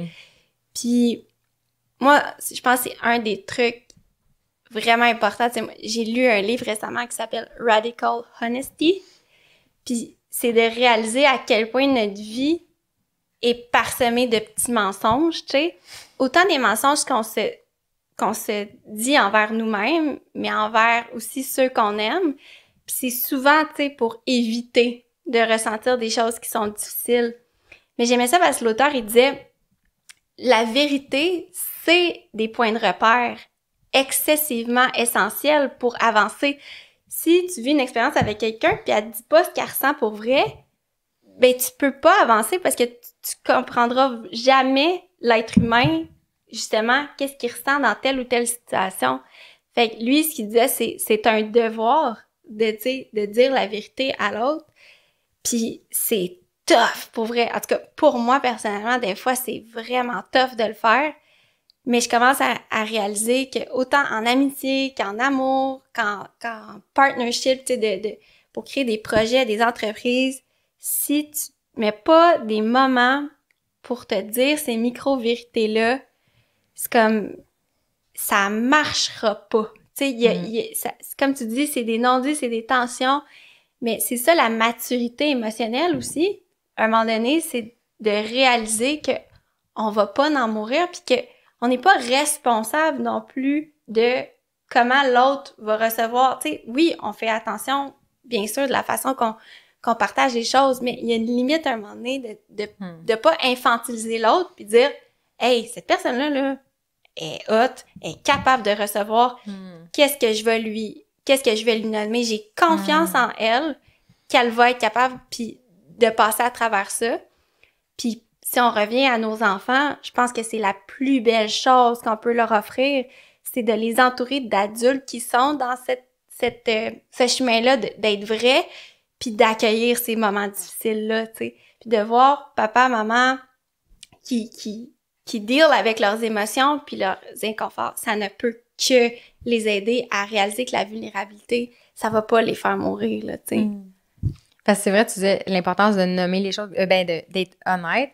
au-delà des mots, tu sais, même du verbal, c'est que peu importe ce qu'on se dit, si dans notre énergie ou nos émotions, il y a un décalage entre comment on agit, comment on parle, puis comment on se sent, on le sait chez les autres. On est programmé pour vouloir se synchroniser avec les autres. Tu sais, même, on en parlait hier, au niveau hormonal, les femmes, si on vivait comme vraiment dans une grande proximité, on est synchronisé dans nos règles, mais c'est quoi? De réfléchir à c'est quoi les implications d'être désynchronisé constamment. Mais notre corps, moi, en tout cas, c'est vraiment préliminaire comme idée, mais je serais curieuse de faire des recherches, puis peut-être qu'il y a des gens qui nous écoutent qui savent les réponses. Mais encore une fois, on est des individus dans un environnement qui ne correspond plus à ce qu'on a besoin. Fait que qu'est-ce que ça fait comme femme que notre corps, notre âme a besoin de se synchroniser avec d'autres personnes? Puis encore une fois, c'est des relations volatiles, mais notre corps est toujours en mode, il y a une ouverture à se connecter.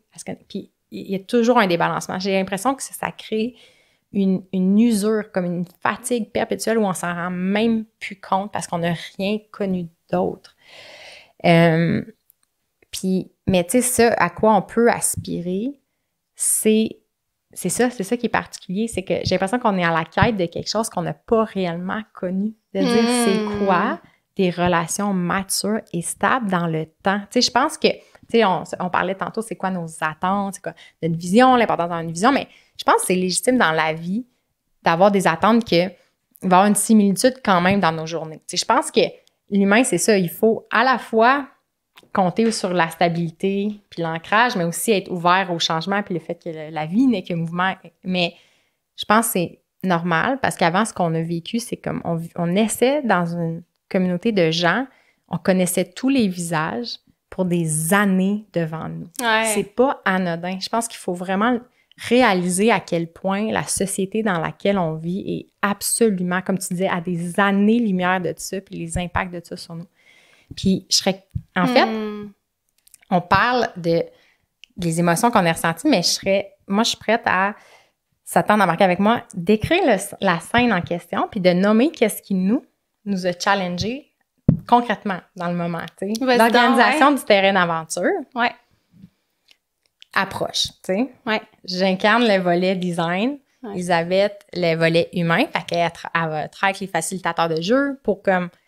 C'est pas de l'animation du lieu, mais si jamais, comme il y a des enfants qui ont besoin d'être inspirés ou des parents qui se demandent comment faire certaines choses, il y a des gens qui sont là pour expliquer un peu la philosophie ou à être l'étincelle, là, des fois qui lancent des petites initiatives pour raviver les moments. En tout cas, qu'on est là-dedans, puis comme tu dis, toi, ta vie, genre, a eu des revirements comme en peu de temps, mais tu sais, notre focus était le même. Tu sais, la mission de l'événement était le même, on se rencontrait de la même façon.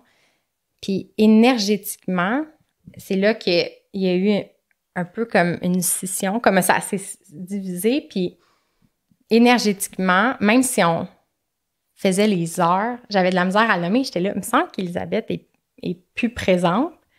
Mais j'avais, moi, le sentiment aussi que mon devoir comme amie, c'était d'être présente pour elle. Mais dans mon instabilité, de rajouter de l'instabilité, il y avait la vie personnelle là-dedans. Puis dans l'organisation de l'événement, je me disais, j'étais un peu déboussolée sur OK, est-ce que l'événement va toujours avoir lieu dans la forme qu'on l'avait imaginé? C'est toujours ça aussi, la gestion des attentes. Tu sais, est-ce que Elisabeth a envie de continuer? Puis là, ça revient à la question fondamentale de j'ai mon amie, est-ce qu'elle veut être encore... Tu sais, finalement, c'est juste ça. Tu sais, est-ce qu'elle veut être encore mon amie? Est-ce que cette peur-là fondamentale d'être rejetée, tu sais, puis de se dire, hey, est-ce que finalement, dans tout ce qui s'est passé, j'ai pris le bord? Tu sais, puis quand je faisais l'analyse, comme quand je mettais mon chapeau d'amie qui comprenait ce que tu vivais, je me disais, ben non, mais c'est juste qu'il y a d'autres choses, mais dans quand je remets le chapeau de la personne qui a envie de connecter puis qui se dit, je suis disponible pour toi, est-ce que tu vas être encore là?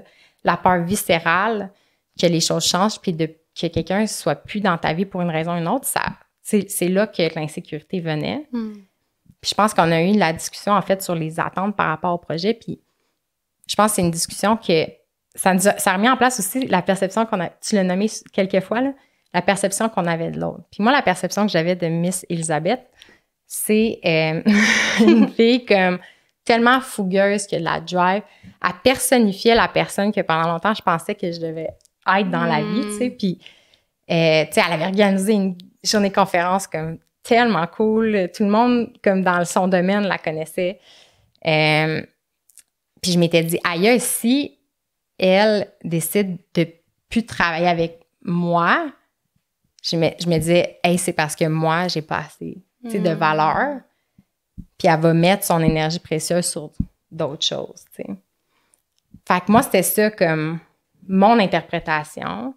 Ce sentiment-là que pendant longtemps, on avait une énergie comme full alignée aussi, justement, c'était facile, c'était comme on se rend compte, on fait nos petites affaires, puis qu'à un moment donné, ça a décalé. Puis de dire, ben qu'est-ce que je fais à ce moment-là, tu sais. Ouais. Et moi, de mon côté, pendant ce temps-là, j'avais la même image de Marie-Claude, tu sais, qui est comme fougueuse, organisée, énergique. Puis c'est ça, tantôt on parlait, puis c'est comme, je pense que c'est comme une phase de dating, tu sais. On se montre aussi sur notre meilleur jour, puis à un moment donné, c'est comme, il y a la réalité qui arrive, puis là, c'est comme, whoop, on va faire des petits réajustements sur nos visions. Puis en fait, c'est que moi, j'ai réalisé que, c'est sûr que là, il y a tout ce que je vivais en plus, tu sais, mais nos rythmes étaient très différents, tu sais. En fait, pour le même projet, moi, je pense que je projetais comme beaucoup plus à long terme, tu sais, comme énergétiquement.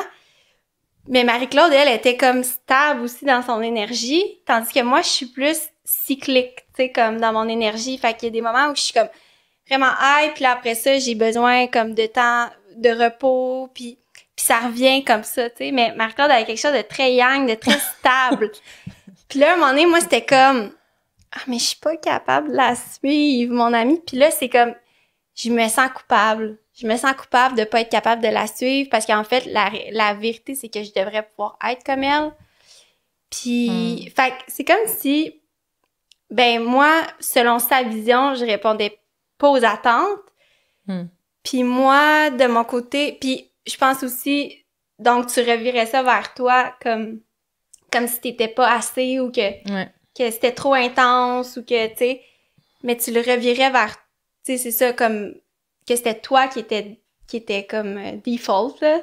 Tandis que moi, de mon côté, c'est comme, ah, je suis pas assez comme stable, je suis pas assez vite, je suis pas assez ci, Puis il a juste fallu qu'on fasse comme, ok, ça, c'est les histoires qu'on se raconte, mais dans les faits, comme, on n'a juste pas le même rythme, puis notre perception l'une de l'autre était pas comme tout à fait accurate, genre. Pis moi, je me souviens que ça a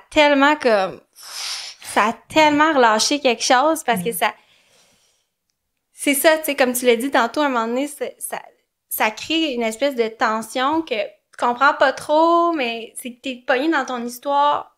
Je vais me rapprocher du micro. On s'éloigne. T'es pogné, on est émotive.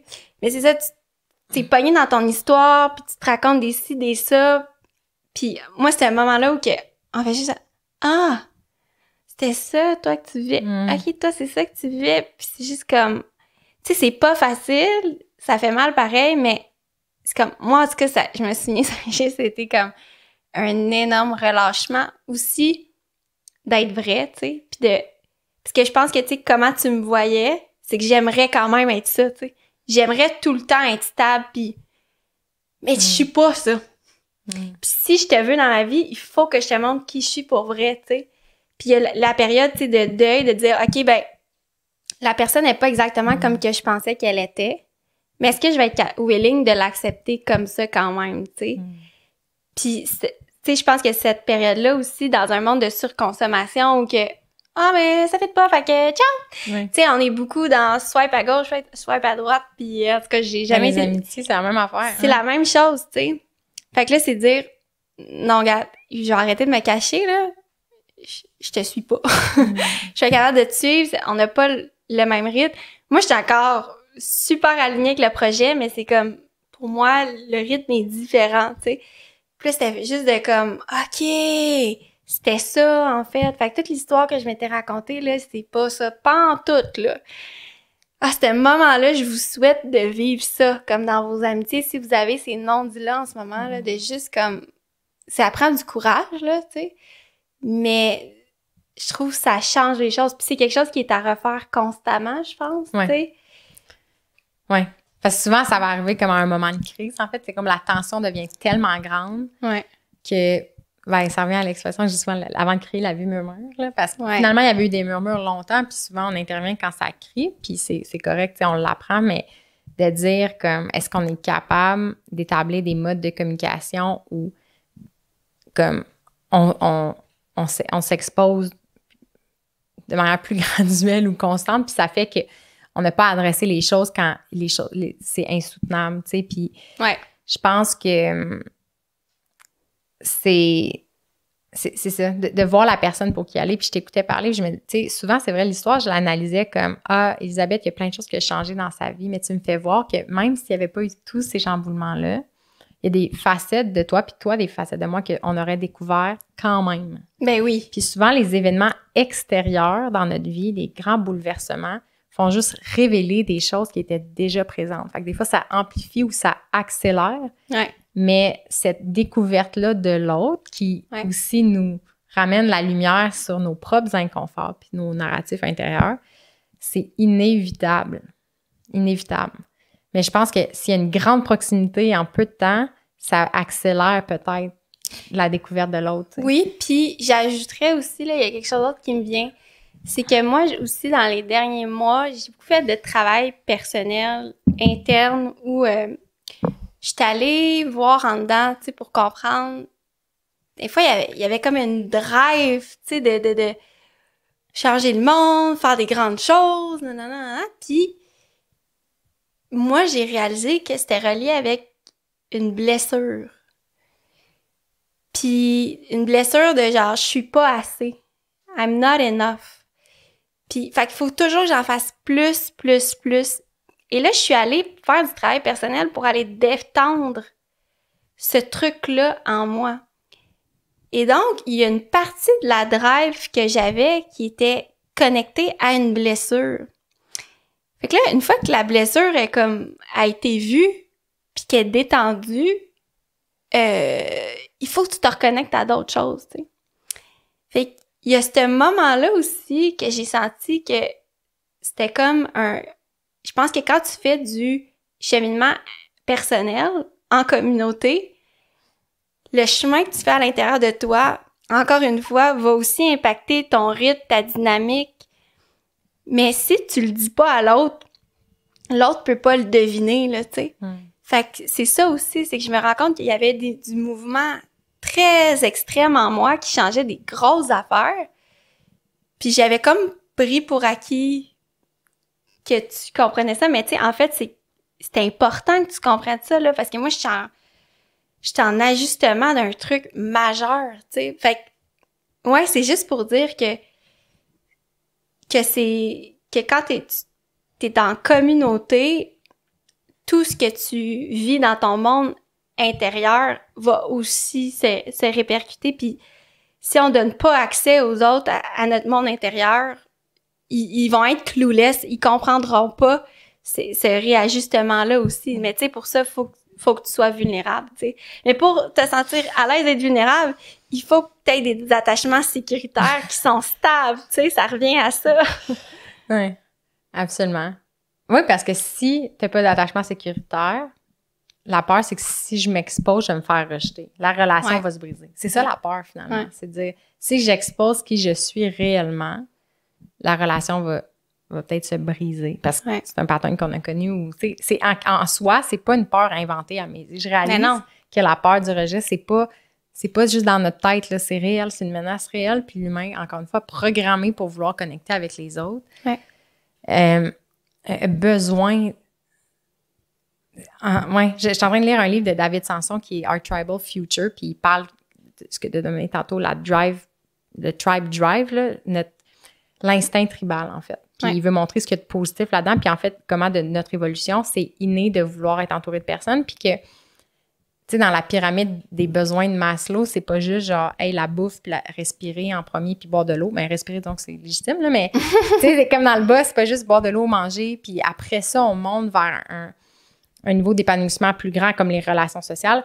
En fait, une partie du livre veut démontrer que c'est par nos connexions sociales qu'on obtient tout le reste. Exact. on est fait pour vivre en groupe. C'est en groupe qu'on réussit à obtenir. L'humain a évolué en se partageant des ressources, en construisant les choses ensemble, en célébrant ensemble.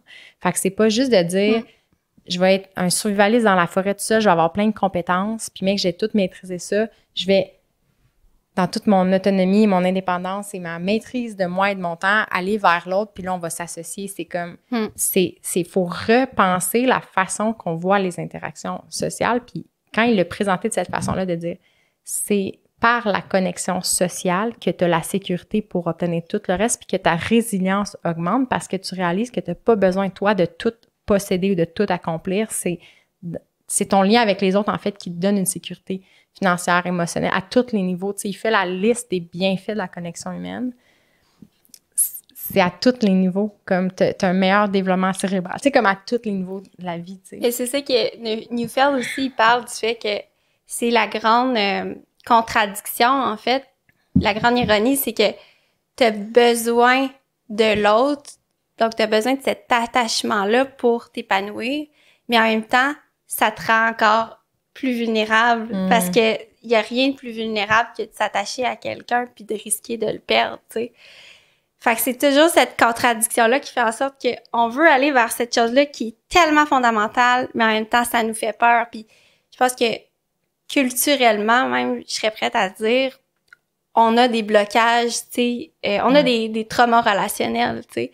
Fait que c'est énorme le step qu'on a à faire, tu sais, puis je trouve que je suis vraiment contente d'avoir cette conversation-là avec toi, tu sais, parce que je pense qu'on est rendu là, tu sais, de parler de cette difficulté-là, tu sais, qu'on a d'avoir de retourner vers cette nature-là puis ces instincts-là, de se relier. Tu sais, même dans la culture du développement personnel, de la spiritualité, c'est beaucoup comme, tu sais, toute la vérité est à l'intérieur de toi. Tu sais, comme, l'amour est en toi. Je dis pas que c'est faux, là. C'est juste qu'à un moment donné, ça nous amène beaucoup encore vers l'autosuffisance, puis de dire la sécurité est à l'intérieur de toi et qu'à l'intérieur de toi, il y a une juste mesure. Sincèrement, des fois, je pense qu'il y a des mouvements spirituels qui peuvent être ancrés dans des traumas relationnels. Fait qu'il y a des gens qui peuvent vouloir s'isoler du reste du monde parce que c'est trop vulnérable de réaliser qu'il y a aussi une part de nous qui avons besoin les uns des autres. Mais je pense qu'on est rendu à nommer ça, tu sais. C'est vraiment beau. Ça me fait penser à l'ouvrage de Jean Lidloff, qui est le concept du continuum, dans lequel je me suis replongée pour une conférence dernièrement. Puis elle ancre la parentalité. Elle a vécu dans des tribus en Amazonie, puis elle a vu une autre façon de vivre, justement, complètement différente de ce qu'elle avait observé de sa propre vie dans les années 50 jusqu'à 70 à New York, où il y avait une proximité entre les gens, puis une cohabitation qui était vraiment différente, puis qui était basée sur une vision positive de l'enfant, qui était vu comme un être apte à un homme, elle dit ça, pro-social, genre, il veut juste être connecté aux autres, puis il va agir puis jouer pour trouver sa place dans la tribu. Puis elle a parlé de justement l'importance de l'allaitement, du portage, du cododo, pas juste d'un point de vue, mettons, physiologique ou du développement du cerveau, mais moi, ce qui m'a touchée de son ouvrage, c'est que c'est ça le continuum, l'humain s'attend à ces expériences-là, puis si tu enlèves ces expériences-là, tu es déstabilisé puis tu sens plus où est ta place dans le monde. Puis moi, c'est ce sentiment-là tellement difficile à nommer. C'est ça, tu ne sais plus. C'est un sentiment d'ancrage, en fait. Puis ça revient à l'attachement, finalement, que tu es. Puis je pense que, justement, vu dans la société dans laquelle on vit, on est tellement habitué de se dire « Ah, la source de tous mes traumas, c'est parce que je crois au fond de moi que je suis pas enough, que je suis pas accueillie. » Puis de dire « Si j'adresse cette chose-là, je vais tout régler. » Mais elle, ce qu'elle présente, c'est de dire « Non, non, non. Le sentiment qui t'habite, que tu n'as pas de valeur, puis que tu n'es pas accueilli dans le monde, c'est un trauma. Ça, c'est ça la chose à adresser. C'est pas la cause du reste, c'est un symptôme du fait qu'on vit pas dans le style de vie qui correspond à nos besoins. Puis la clé, c'est quand on pense comme parents, ce qu'on peut offrir à nos enfants, d'offrir ces expériences de proximité-là dans une vie de clan qui est représentative de ce à quoi on s'attend. Puis comme adulte, c'est de revisiter, en fait, tu sais, nous, dans le fond, on a vécu dans un contexte défavorable. La question, c'est comment on se guérit de ça maintenant. Mais tu sais, mais ça m'a vraiment ébranlé de dire ce sentiment-là qui t'habite, qu'on croit universel, c'est juste parce que culturellement, on vit tout le même style de vie. Puis ça a tout l'effet qu'on se sent brisé, mais c'est parce qu'il y a quelque chose qui nous a manqué. L'humain, puis c'est ça qu'elle avance, puis que j'apprécie beaucoup, c'est comme elle voit comment les humains dans les tribus avaient l'air heureux puis épanouis. Puis c'est comme si on en vient à croire que le bonheur, c'est quelque chose de complexe, presque inatteignable, puis qu'il faut une vie entière pour l'atteindre, tu sais. Puis en fait, non, comme non, c'est d'emblée, tu nais dans... Tu sais, il y a un bonheur. C'est sûr qu'il y a d'autres facettes de la vie en communauté, à d'autres époques, en plein contexte, c'est très complexe. Il y a des revers à plein de choses, mais moi, ça m'a fait du bien d'entendre cette perspective-là, tu sais. Puis... Wow! En tout cas... C'est beau, c'est vraiment beau. Mais c'est, tu sais, pendant que tu parlais, je pensais juste au jeu, tu sais. Le jeu, là, c'est la meilleure stratégie qu'on a pour apprendre. Puis, en fait, ce que ça nous offre, c'est comme un frisson de plaisir contre un apprentissage. Y a-t-il quelque chose de plus beau et qui nous mènerait plus vers le bonheur que ça, tu sais? Puis c'est instinctif. L'instinct ludique, c'est là. Tu sais, quand tes besoins de base sont répondus, t'es censé jouer toute ta vie. Juste ça, le fait qu'on ait retiré ce contexte-là de développement pour les enfants. Oui, les enfants jouent, mais ils jouent beaucoup moins qu'avant, tu sais. Ben, je trouve que ça parle d'à quel point on s'est compliqué la vie, puis que ça nous a enlevé ces petits bonheurs-là qui sont tellement comme instinctifs puis naturels, tu sais. Oui, tu me fais réaliser qu'il y a comme un contexte ludique, il y a un contexte de douceur, d'émerveillement, d'épanouissement qui est plus là par défaut. Ouais. C'est plus là par défaut, comme tu le dis. Par design, on a envoyé les parents d'un bord qui vont travailler, on envoie les enfants dans les écoles de l'autre bord. La machine fonctionne de cette façon-là, puis là, les enfants bougent plus assez, puis jouent plus assez. Fait que là, on leur remplit des affaires le soir, la fin de semaine. Les parents sont écœurés, sont essoufflés. Les enfants sont tout le temps dans un cadre. Fait que c'est vrai, on n'a même pas l'aspect jeu libre, mais l'aspect liberté, c'est qu'il n'y a pas de programmation, d'intention préétablie où, encore une fois, l'enfant ou l'adulte est amené à devoir obéir à un cadre ou à un moule avec une attente du résultat, tu sais. Puis c'est pas des objectifs spécifiques ou la performance. Tu sais, l'humain vise l'excellence. En général, on aime se sentir maître de nos habiletés. Tu sais, on est très habile de plein de façons. Puis je pense que ça fait partie de nous aussi. Mais si on existe juste dans ce paradigme-là de performance puis de productivité, l'expérience humaine est incomplète. Puis c'est ça. Fait que c'est notre réalisation qu'on avait l'impression que, OK, créer un terrain d'aventure, c'est tu choisis un parc puis t'amènes plein d'affaires. Puis là, t'es comme, oh non, OK, il y a beaucoup plus de morceaux que ça qui doivent bouger parce que changer comme créer le sentiment de village, parce qu'on va pas littéralement créer un village, là, on va pas prendre une terre puis amener village du monde. d'attachement. Tu sais, c'est comme, tu sais, avec Viverse, on parle souvent de style de vie. C'est comme, c'est pas juste un geste, c'est un ensemble de variables qu'il faut réorganiser puis réharmoniser. Ouais.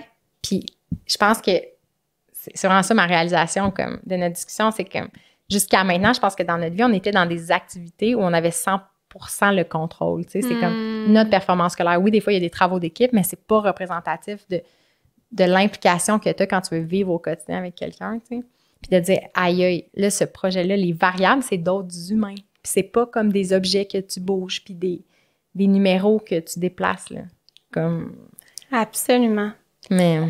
Wow! C'est ça. C'est pas pire, hein? C'est le genre de discussion qu'on a quand on prend des cafés. Oui, exactement. Fait que venez à Waterville, c'est le fun. Mais... fait que... Ouais, c'est ça qu'on a vécu. C'était ça le bilan d'année, de la dernière année. Aïe, aïe, quand même. Fait que le terrain d'aventure numéro 2 s'en vient. Oui! Et vous voyez, hein, que ça peut avoir l'air d'un tas de déchets, mais que c'est pas mal plus complexe que ça, tu sais. Moi, c'est ça, tu sais, comme le fait que là, j'ai pas la vie a fait en sorte que le projet de famille pour moi puis d'enfant, c'est pas pour tout de suite. Ça fait en sorte que là, en ce moment, je suis aussi dans une espèce de réajustement puis de dire, OK, ben là, ce projet-là, dans le fond, il répond pas aux besoins que je pensais qu'il allait répondre dans le contexte de créer une famille. Ben là, c'est quoi, dans le fond, ce projet-là pour moi? Tu sais, qu'est-ce que ça vient nourrir? Puis je dirais que c'est assez facile pour moi de retrouver tout le sens que, en fait, comme je disais à Marc-Claude, comme plus que jamais, en fait, je réalise à quel point ce projet-là, tout l'aspect jeu libre, pour moi, c'est d'une évidence à quel point c'est important. Puis que c'est beau, puis que ça fait du sens, puis que je veux continuer. Puis là, c'était de dire, OK, mais là, le village d'attachement, j'ai pas d'enfant, je suis pas rapport, tu sais. Mais en fait, non, je suis en train de réaliser que tout cet environnement-là, puis ce contexte-là, moi aussi, j'en ai besoin, puis comme on dit, c'est un peu quétaine de le dire, mais l'enfant intérieur, là, le fameux enfant intérieur, cet enfant-là qui a pas eu ce continuum-là, tu sais, il en a besoin aussi, tu sais. Puis c'est comme ça en ce moment que je suis en train de retrouver aussi une nouvelle direction dans ce projet-là, tu sais. Mais on est comme rendu là dans l'histoire, en fait. Ouais, on est rendu là dans l'histoire. J'annonce déjà qu'on va faire un bilan en 2024. La prochaine année, mais c'est ça, il y a comme des nouvelles questions qui auraient émergé, puis c'est beau, tu sais, de ton côté, de dire, OK, où ma place là-dedans, tu sais, parce que initialement, ta place, c'était comme celle d'une maman. Future maman, Future maman, ouais. Ben, tu t'imaginais maman vivre ça, tu sais, puis moi, de mon côté, ben avec Vince, la question qui aurait émergé dernièrement, c'est, OK, comment on vit dans une plus grande proximité avec d'autres personnes? Puis la manière que Vince l'a nommé, c'est dit, comment, dans le fond, ce qui nous manque, c'est la petite vie. Tu sais, l'émission à la télé, la dynamique de genre, il y a papa puis maman qui vivent dans un appart, puis là, leurs enfants avec leurs conjoints débarquent. Des fois à leur plus grand bonheur, puis des fois à leur... Tu sais, ça cause beaucoup de désarroi parce que c'est des personnages assez colorés puis des fois gossants, mais il y a quelque chose qui nous faisait du bien de voir ça parce que je pense que c'est ça la quête, l'appel qu'on a, là, c'est de dire, au-delà du village de manière conceptuelle, de dire c'est tant d'habitants, puis on se rend compte à tel genre d'événement, c'est de dire, OK, on dirait que c'est revenu dans le quotidien. Comment est-ce que j'ai des rencontres spontanées, puis c'est exactement ça, l'idée, un contexte de jeu ou de rencontre qui n'a pas besoin d'être planifié, parce que finalement, nous, on organise un événement, ça demande énormément d'organisation puis de planification. Mais encore une fois, la quête, c'est de dire comment est-ce que c'est un pont vers des apprentissages qui nous permettent de créer des relations de grande proximité avec d'autres personnes dans le quotidien. Puis, comme tu le dis, on n'a pas la réponse, mais c'est, je pense que ce que nous attend la prochaine année. Exact. C'est notre intention, tu sais, le pas de plus qu'on a envie de faire. Puis, je pense qu'il y a une réalisation commune. C'est vraiment, peut-être on l'a déjà nommé, mais j'ai envie de le renommer, c'est ça prend du temps, bâtir des relations. Ça se fait pas en claquant des doigts. Puis là, moi, je suis vraiment fière de ce que... Moi, j'ai envie de nous dire ça. Je suis vraiment fière de ce qu'on a accompli. Malgré tout ce qui s'est passé, tu sais, comme... Je trouve que c'est beau, ce qu'on a créé. Puis tu sais, ça nous a permis de faire déjà des rencontres, tu sais, vraiment intéressantes.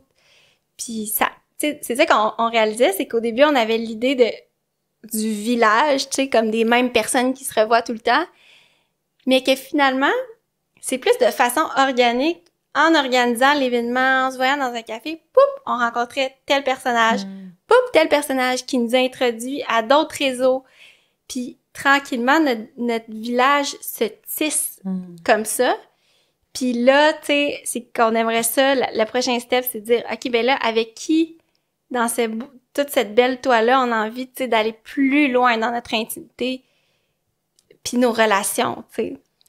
J'ai vraiment l'impression que c'est ça, c'est qu'on est comme dans une amorce de ce projet-là, mais on se rend compte que ça va prendre plus de temps pour aller dans c'est ça, le vrai village d'attachement, là, comme tu dis, où tu débarques chez l'autre, puis c'est pas un an que ça se fait nécessairement, en tout cas pas avec les traumas relationnels puis la culture qu'on a actuellement. Ouais. Finalement, ouais, c'est ça. Le village, là, ce qu'on veut, c'est redéfini, mais c'est approfondi. C'est vraiment ça. Exact. Il y a comme une richesse là, dans la relation. Là. Ouais. C'est tellement bien dit. C'est pas des gens pas de visage, puis genre, il n'y a pas de conflit. C'est comme, non, c'est le contraire. Là. C'est comme, on a des faces, des émotions. Oui, on pleure, il y a des vrais personnages. Ouais, il y a du vrai. Puis se reconnecter au vrai, là, ça. Ouais, c'est ça la clé. Merci pour ta présence. Merci pour ton énergie sur ce lieu magique où on habite. On le dit tout le temps que c'est grâce à toi qu'on est ici. On est vraiment reconnaissant. Pour nous, il y a quelque chose de... Ouais, autant des fois, je suis tellement drivée puis je me fais des plans, mais je réalise comment aussi des fois, il faut juste faire comme... Il y a des moments divins là, ou magiques qu'on peut pas planifier, mais il faut avoir confiance que ça va se passer. Là. Fait que le mix d'agir, mais aussi d'accueillir. Là. Ben, en permaculture, ils disent « L'abondance se retrouve à mi-chemin entre l'ordre et le chaos. » Ça, tu l'as dit dans l'autre podcast, dans notre premier. C'est-tu vrai, je me retenais. Yeah! Écoutez, là, on serait-tu d'accord avec ce qu'on disait dans le premier? Je fais des liens, je sais pas, ouais. Faudrait que je réécoute. Mais c'est de dire justement à quel point il y a une part de lâcher prise, le fameux lâcher prise. Puis il y a aussi un contexte où on doit quand même lancer des initiatives puis qu'il y a un certain ordre, mais il faut aussi laisser la place à la vie de foisonner, tu sais. Fait que c'est pas, est-ce qu'il faut lâcher prise dans la vie ou est-ce qu'il faut comme se resserrer puis comme agir, c'est les deux, mais c'est à quel moment? C'est une danse. Ouais, c'est ça. Merci Marie-Claude. Je t'aime. Non, moi aussi, je t'aime. À bientôt. À bientôt. Dans 5 minutes. Merci d'avoir été avec nous cette semaine au Studio Vivace en compagnie d'Élisabeth Dufresne. Et merci à tous les membres du clan Vivace. Grâce à votre soutien, on peut offrir du contenu gratuit comme ça chaque semaine. Ça soutient la quête de Vivace et ça permet de faire rayonner, de pousser les idées encore plus loin. Les membres du clan Vivace ont aussi accès à du contenu exclusif. Chaque mois, on se rencontre pour un ralliement en direct et on échange sur des thèmes qui ont toujours rapport à comment se créer un mode de vie plus vivace. Le clan finance aussi le projet sur lequel on travaille en ce moment.